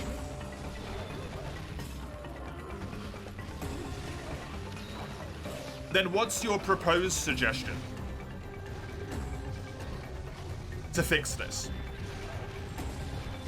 Because you're not going to fix radicalization by getting rid of this inherited guilt word, right? It's not going to do anything. They'll just find a different way to do it. Like, you can't... This one word isn't the source of all evil. People usually get radicalized because they're desperate and they want something to cling to. Right? It's got nothing to do with the word. The word itself might have a connotation to it, might have a meaning behind it, but it's just a word, right?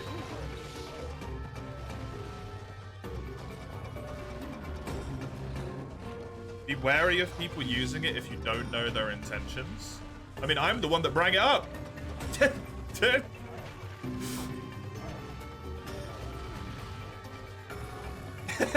I know my intention.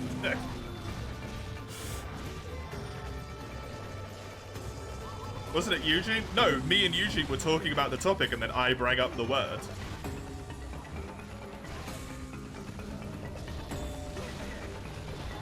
Eugene was just talking about, like, the part of it existing in general, right?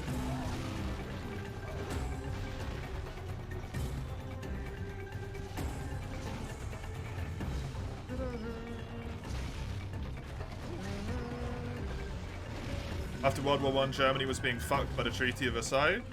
which led to a mustachioed man to say he could fix it. Yeah. The entire country was desperate. Right? Literally the whole country was in a desperate situation.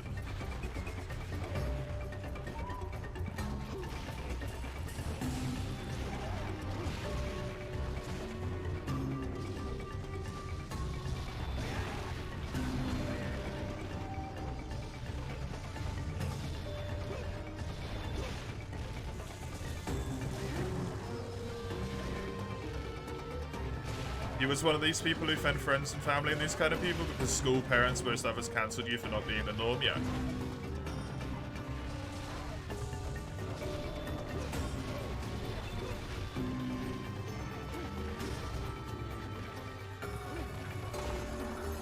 Society and politics drew two people into it. Always what happens.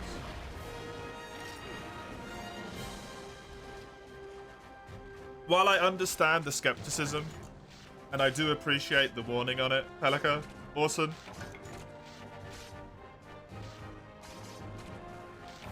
I think you can say most people who stick around in this chat for a good long time probably not gonna be leaning far right or far left. Considering any time politics comes up, I tend to get very annoyed. When people start being extreme about it, and then I tell them to fuck off. Right? Most people in here are probably relatively, like, reasonably accepting of debate and knowledge. You're not far left, Pelika, because you actually had a conversation with me. Far anything is bad. Because saying far left or far right is the same as saying extreme left or extreme right. And when something is in its extreme, that's in the bad.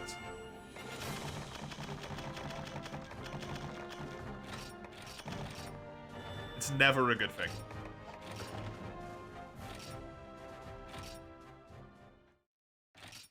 Far left is just progressivism. I don't know if that's true or not, but that's a bad thing in of itself. Because you're ignoring long-term cultural stuff, right?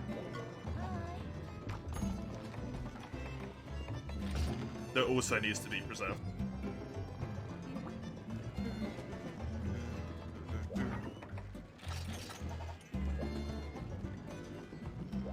Quote-unquote democracy's devolved into that? I don't think it has, personally. I think that's what most common parts of it have become, but that's not what it needs to be at all. And this rolls back to the conversation that we had yesterday. Zale, where everyone only looks at the extremes of a situation and the negatives of a thing and never looks at the potential benefits it can have, right? Just because something's a bit fucky at the moment, it doesn't mean that it's always completely fucked.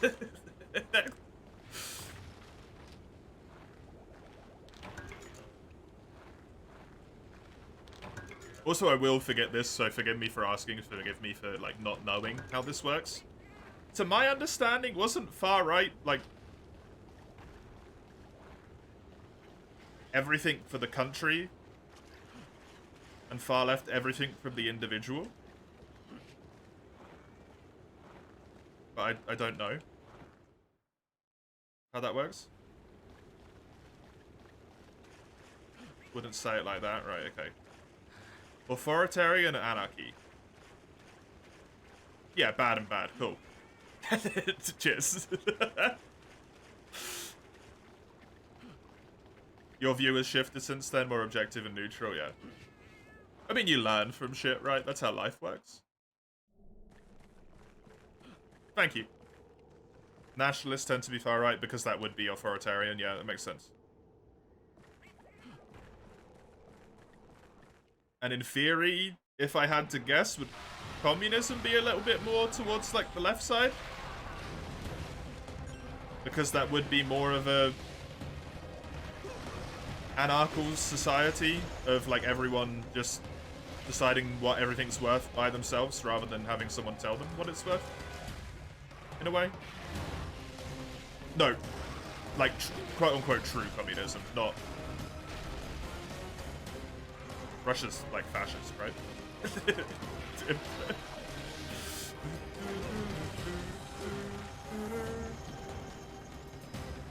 That's what China is as well. Where China's like, yeah, we're communists, but it's just one dude reaping the benefit of what everyone else does.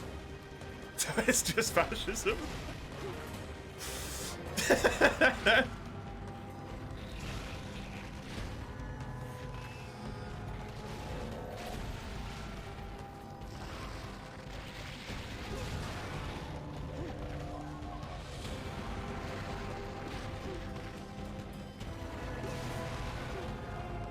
Is this when we introduce you to the political compass? What the fuck is that?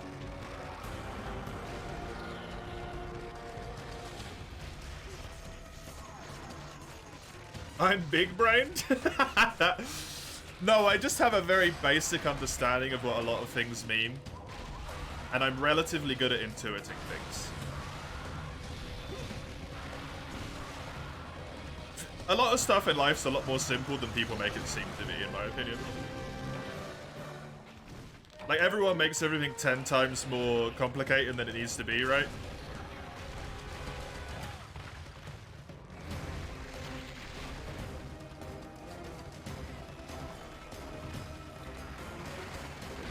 For, like, no reason.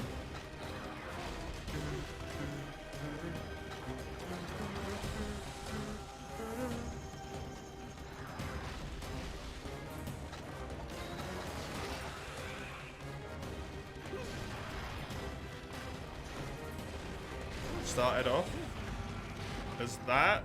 When doing your politics degree, you became that. Pretty much as far as you can go. Political compass, however, is a horseshoe. The further you go either way, the closer the ideology.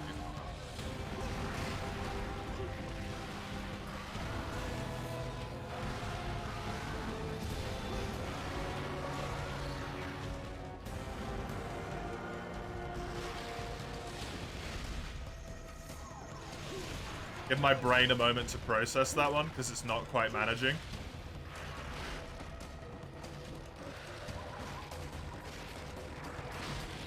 I don't really get that.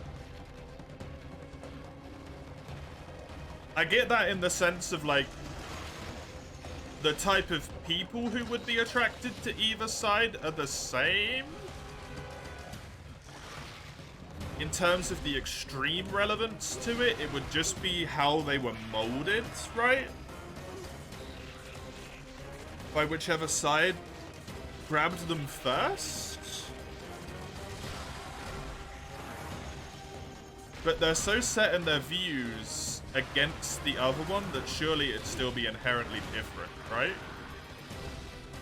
If we're talking about actual, like, the logic behind what the political views are and not how politics works in real world.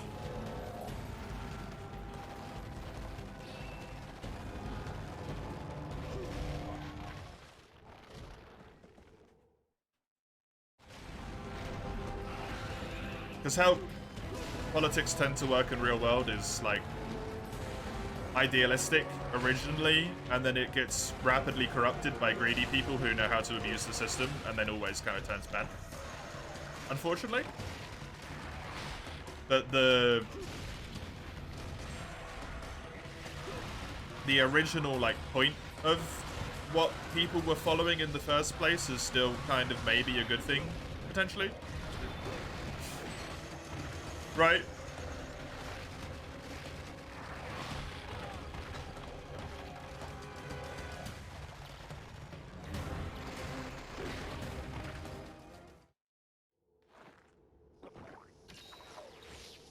The fuck have you woken up to?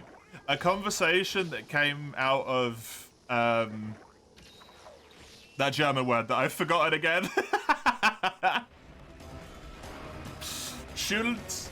Schuldkult?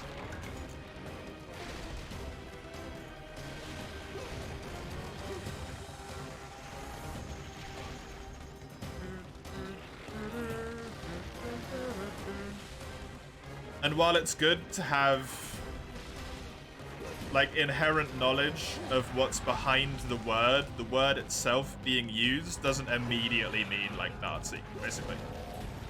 It's just a word.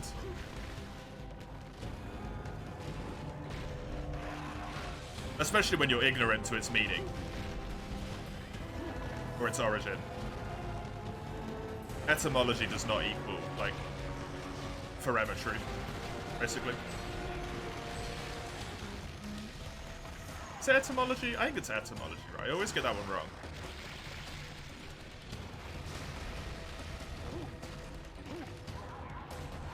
Welcome back, Lugia. How was your nap?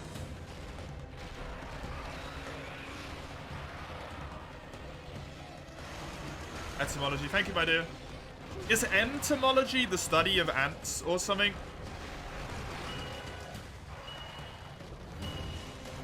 I always get entomology stuck in my head. The fuck is a shulk? It's insects. Okay, thank you. I'm probably not saying it right, obviously. It's the idea of inherited guilt. In specifically German culture.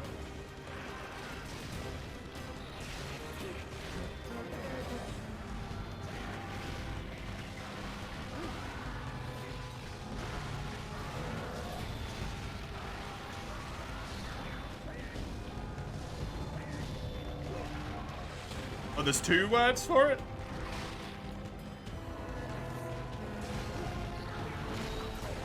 Wild. Political headache / shitstorm. I mean, I think the answer kind of comes down to it's all very simple and just like... just always have kind of a grain of salt with what everyone says, right? Whoever they are, whatever they're talking about, just maybe use a little bit of thinky because everyone has stuff going on, regardless of what it is. And also, I will say on the flip side of the argument, right? Just because someone's engaging someone in conversation, even if you think they're like, this conversation's a bit like, just because they're engaging in the conversation, it doesn't necessarily mean they believe in the views that are held in that conversation. They're just talking. Right. I've played D&D before. I've role-played a character that discussed the morality and the logistical nightmare of draining blood from people to make wine. Like, just because you say something, it doesn't mean you actually want to do it. Otherwise, D&D would be fucking wild, dude.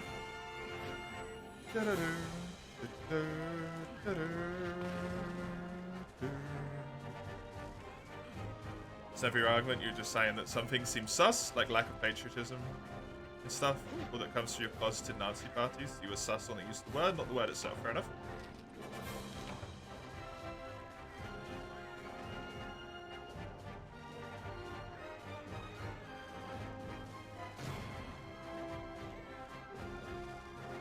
I mean, I just don't like my country.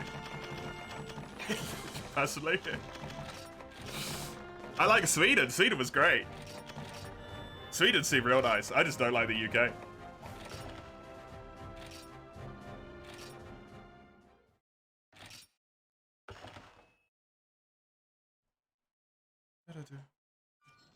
What does the internet have a great track record with? Mace brings up a fantastic point. Mace brings up a fantastic point. What is the internet good at?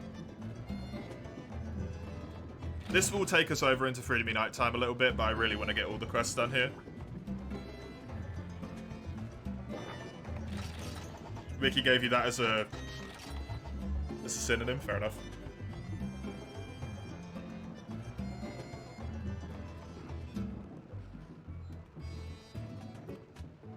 Doesn't have a great track record with gamers. You always have bad apples coming through in comfy communities. You're like, huh? Oh, you were worried about me, Orson?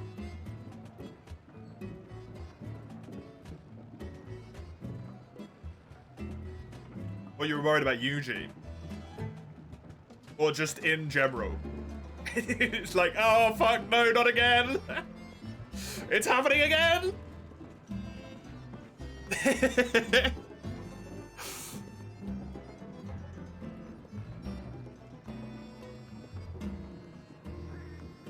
Whoa, what, Camaro? Are you on a rabbit hole again?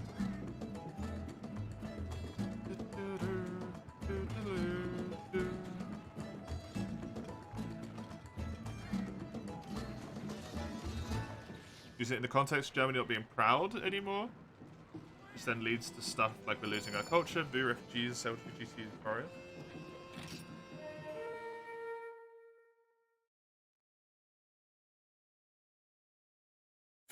For Eugene, right?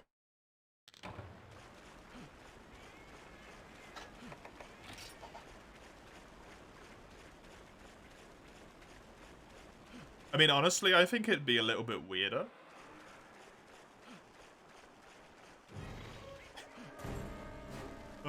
Maybe I should just stop this conversation while I had a chance.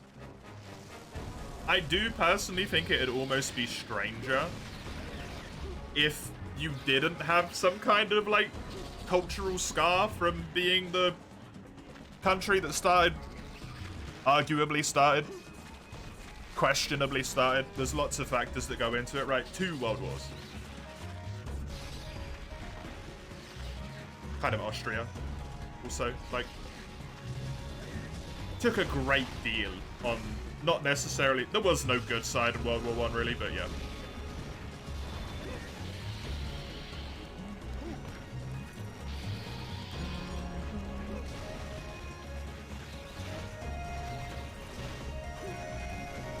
That's why you don't want words like these, they tear open that scar again.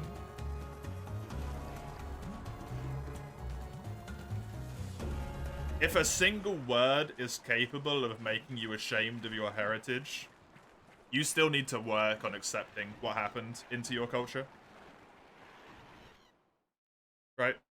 See you, Zale. Have a good one.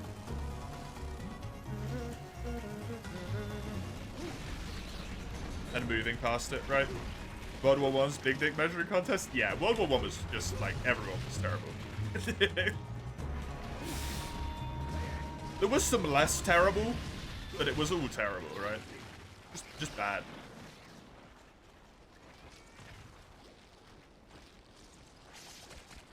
Just bad.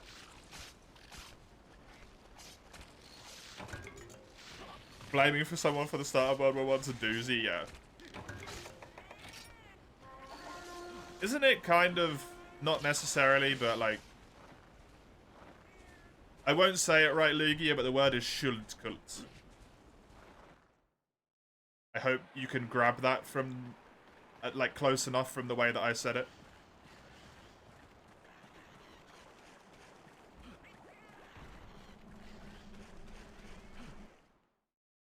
I don't speak German. Forgive my pronunciation.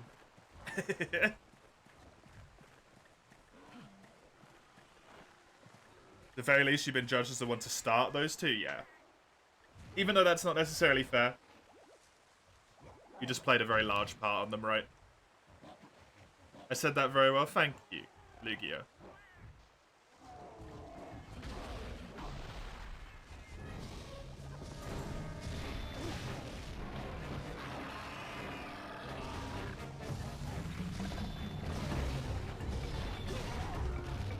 Schuld?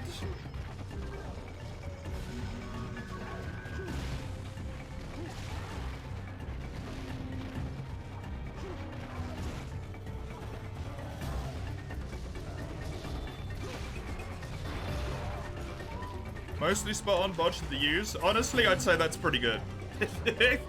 Yo, if I can pronounce a word in a language that's not mine and the only letter I get one wrong is what is the U's, I'll take that, man. That's good pronunciation. It's better than me messing around with and in Swedish. Try saying it in Dutch. Schuld, because you're basically English. Sorry, held. You gotta throw a little bit of pain in your throat for Dutch. Yes!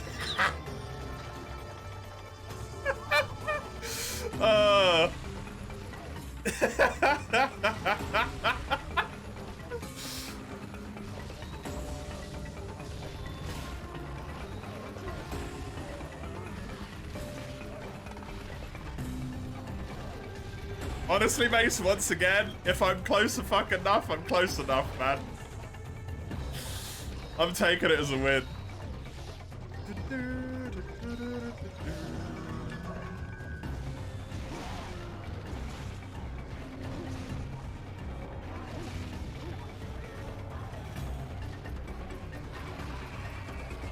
The CH was impressive for a Brit, thank you.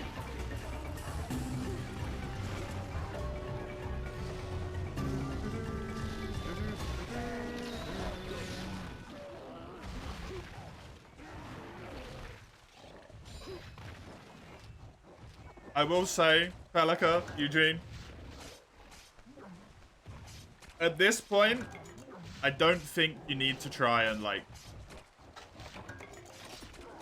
figure out political alignment here, right? Like, you can let it go. The conversation ran its course.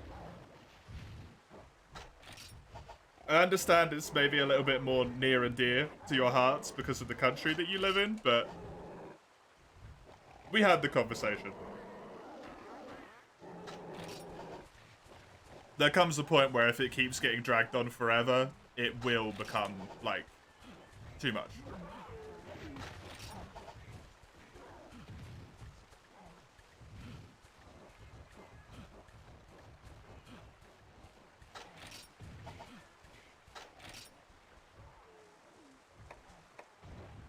You was just getting invested, Lugia? I'm sorry.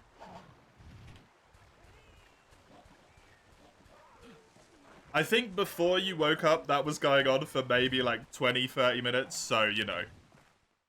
It was a long one.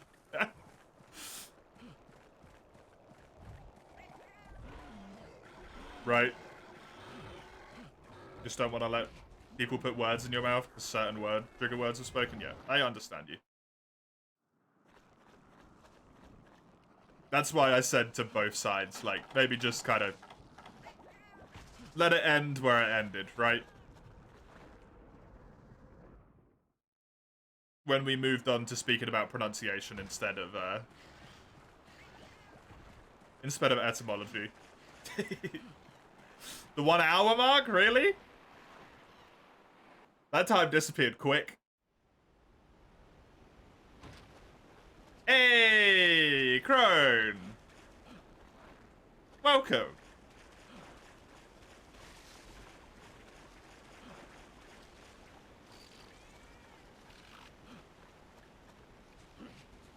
How you doing?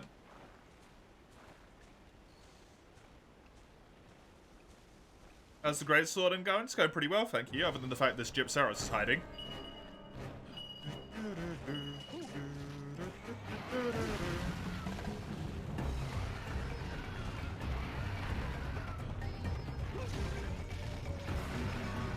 Thank you for the 3 major players involved in that conversation, though.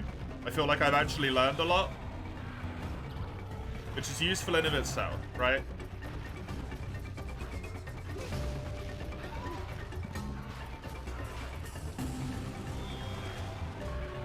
No!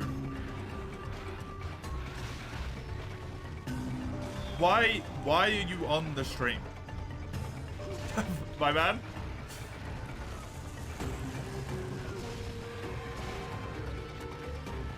Shouldn't you be, like, face down in a pillow, no light, no sound, trying to go to sleep because it's the only way you can get rid of migraines?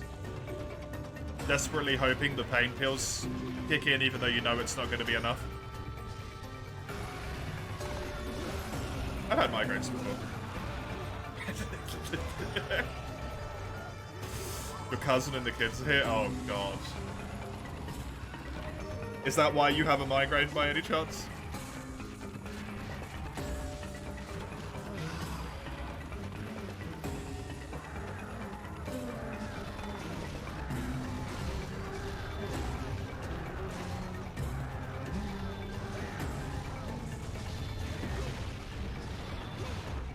You've learned one word. It's always the VOD if you want to listen to that whole disaster of a conversation. Figure. Face down in a pillow, you say. I did indeed, yeah.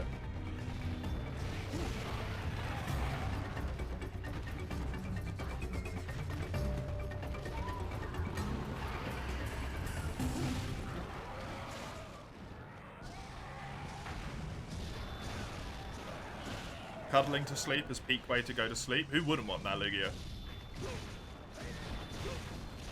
Other than people who don't like touch. At which point, that's fair. Different issues, right? Fuck yeah!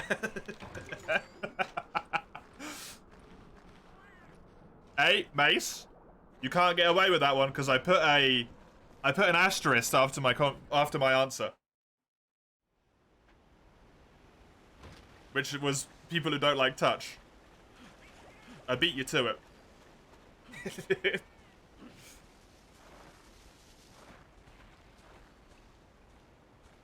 Most autists like pressure. Pressure and touch aren't necessarily the same thing, though, right? Pressure would being squeezed. Touch can just be like a hand resting, which could make you incredibly uncomfortable.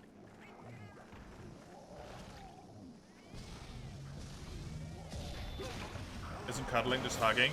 Yeah, but if you're like going to sleep cuddling, you're not necessarily like squidging the shit out of each other, right? Because that involves using muscles. You tend to be in more of a neutral position, just like lightly resting, so that you can fall asleep.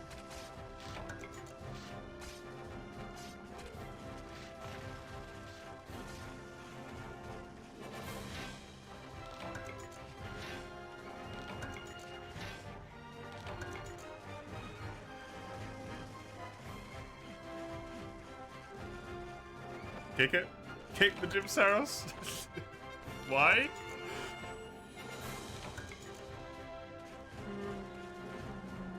You need a squeeze emote. Monster getting squeezed to its holes. Eyes bulging. I feel like Lugia could make one of those with Pookie Pookie. Squeezing, like hugging the Pookie and its eyes just like popping out of its head. Its little tongue as well.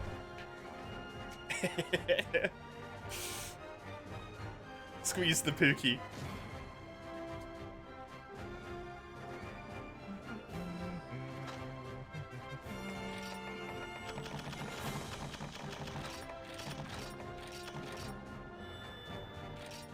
Yeah, exactly. Right, my dear?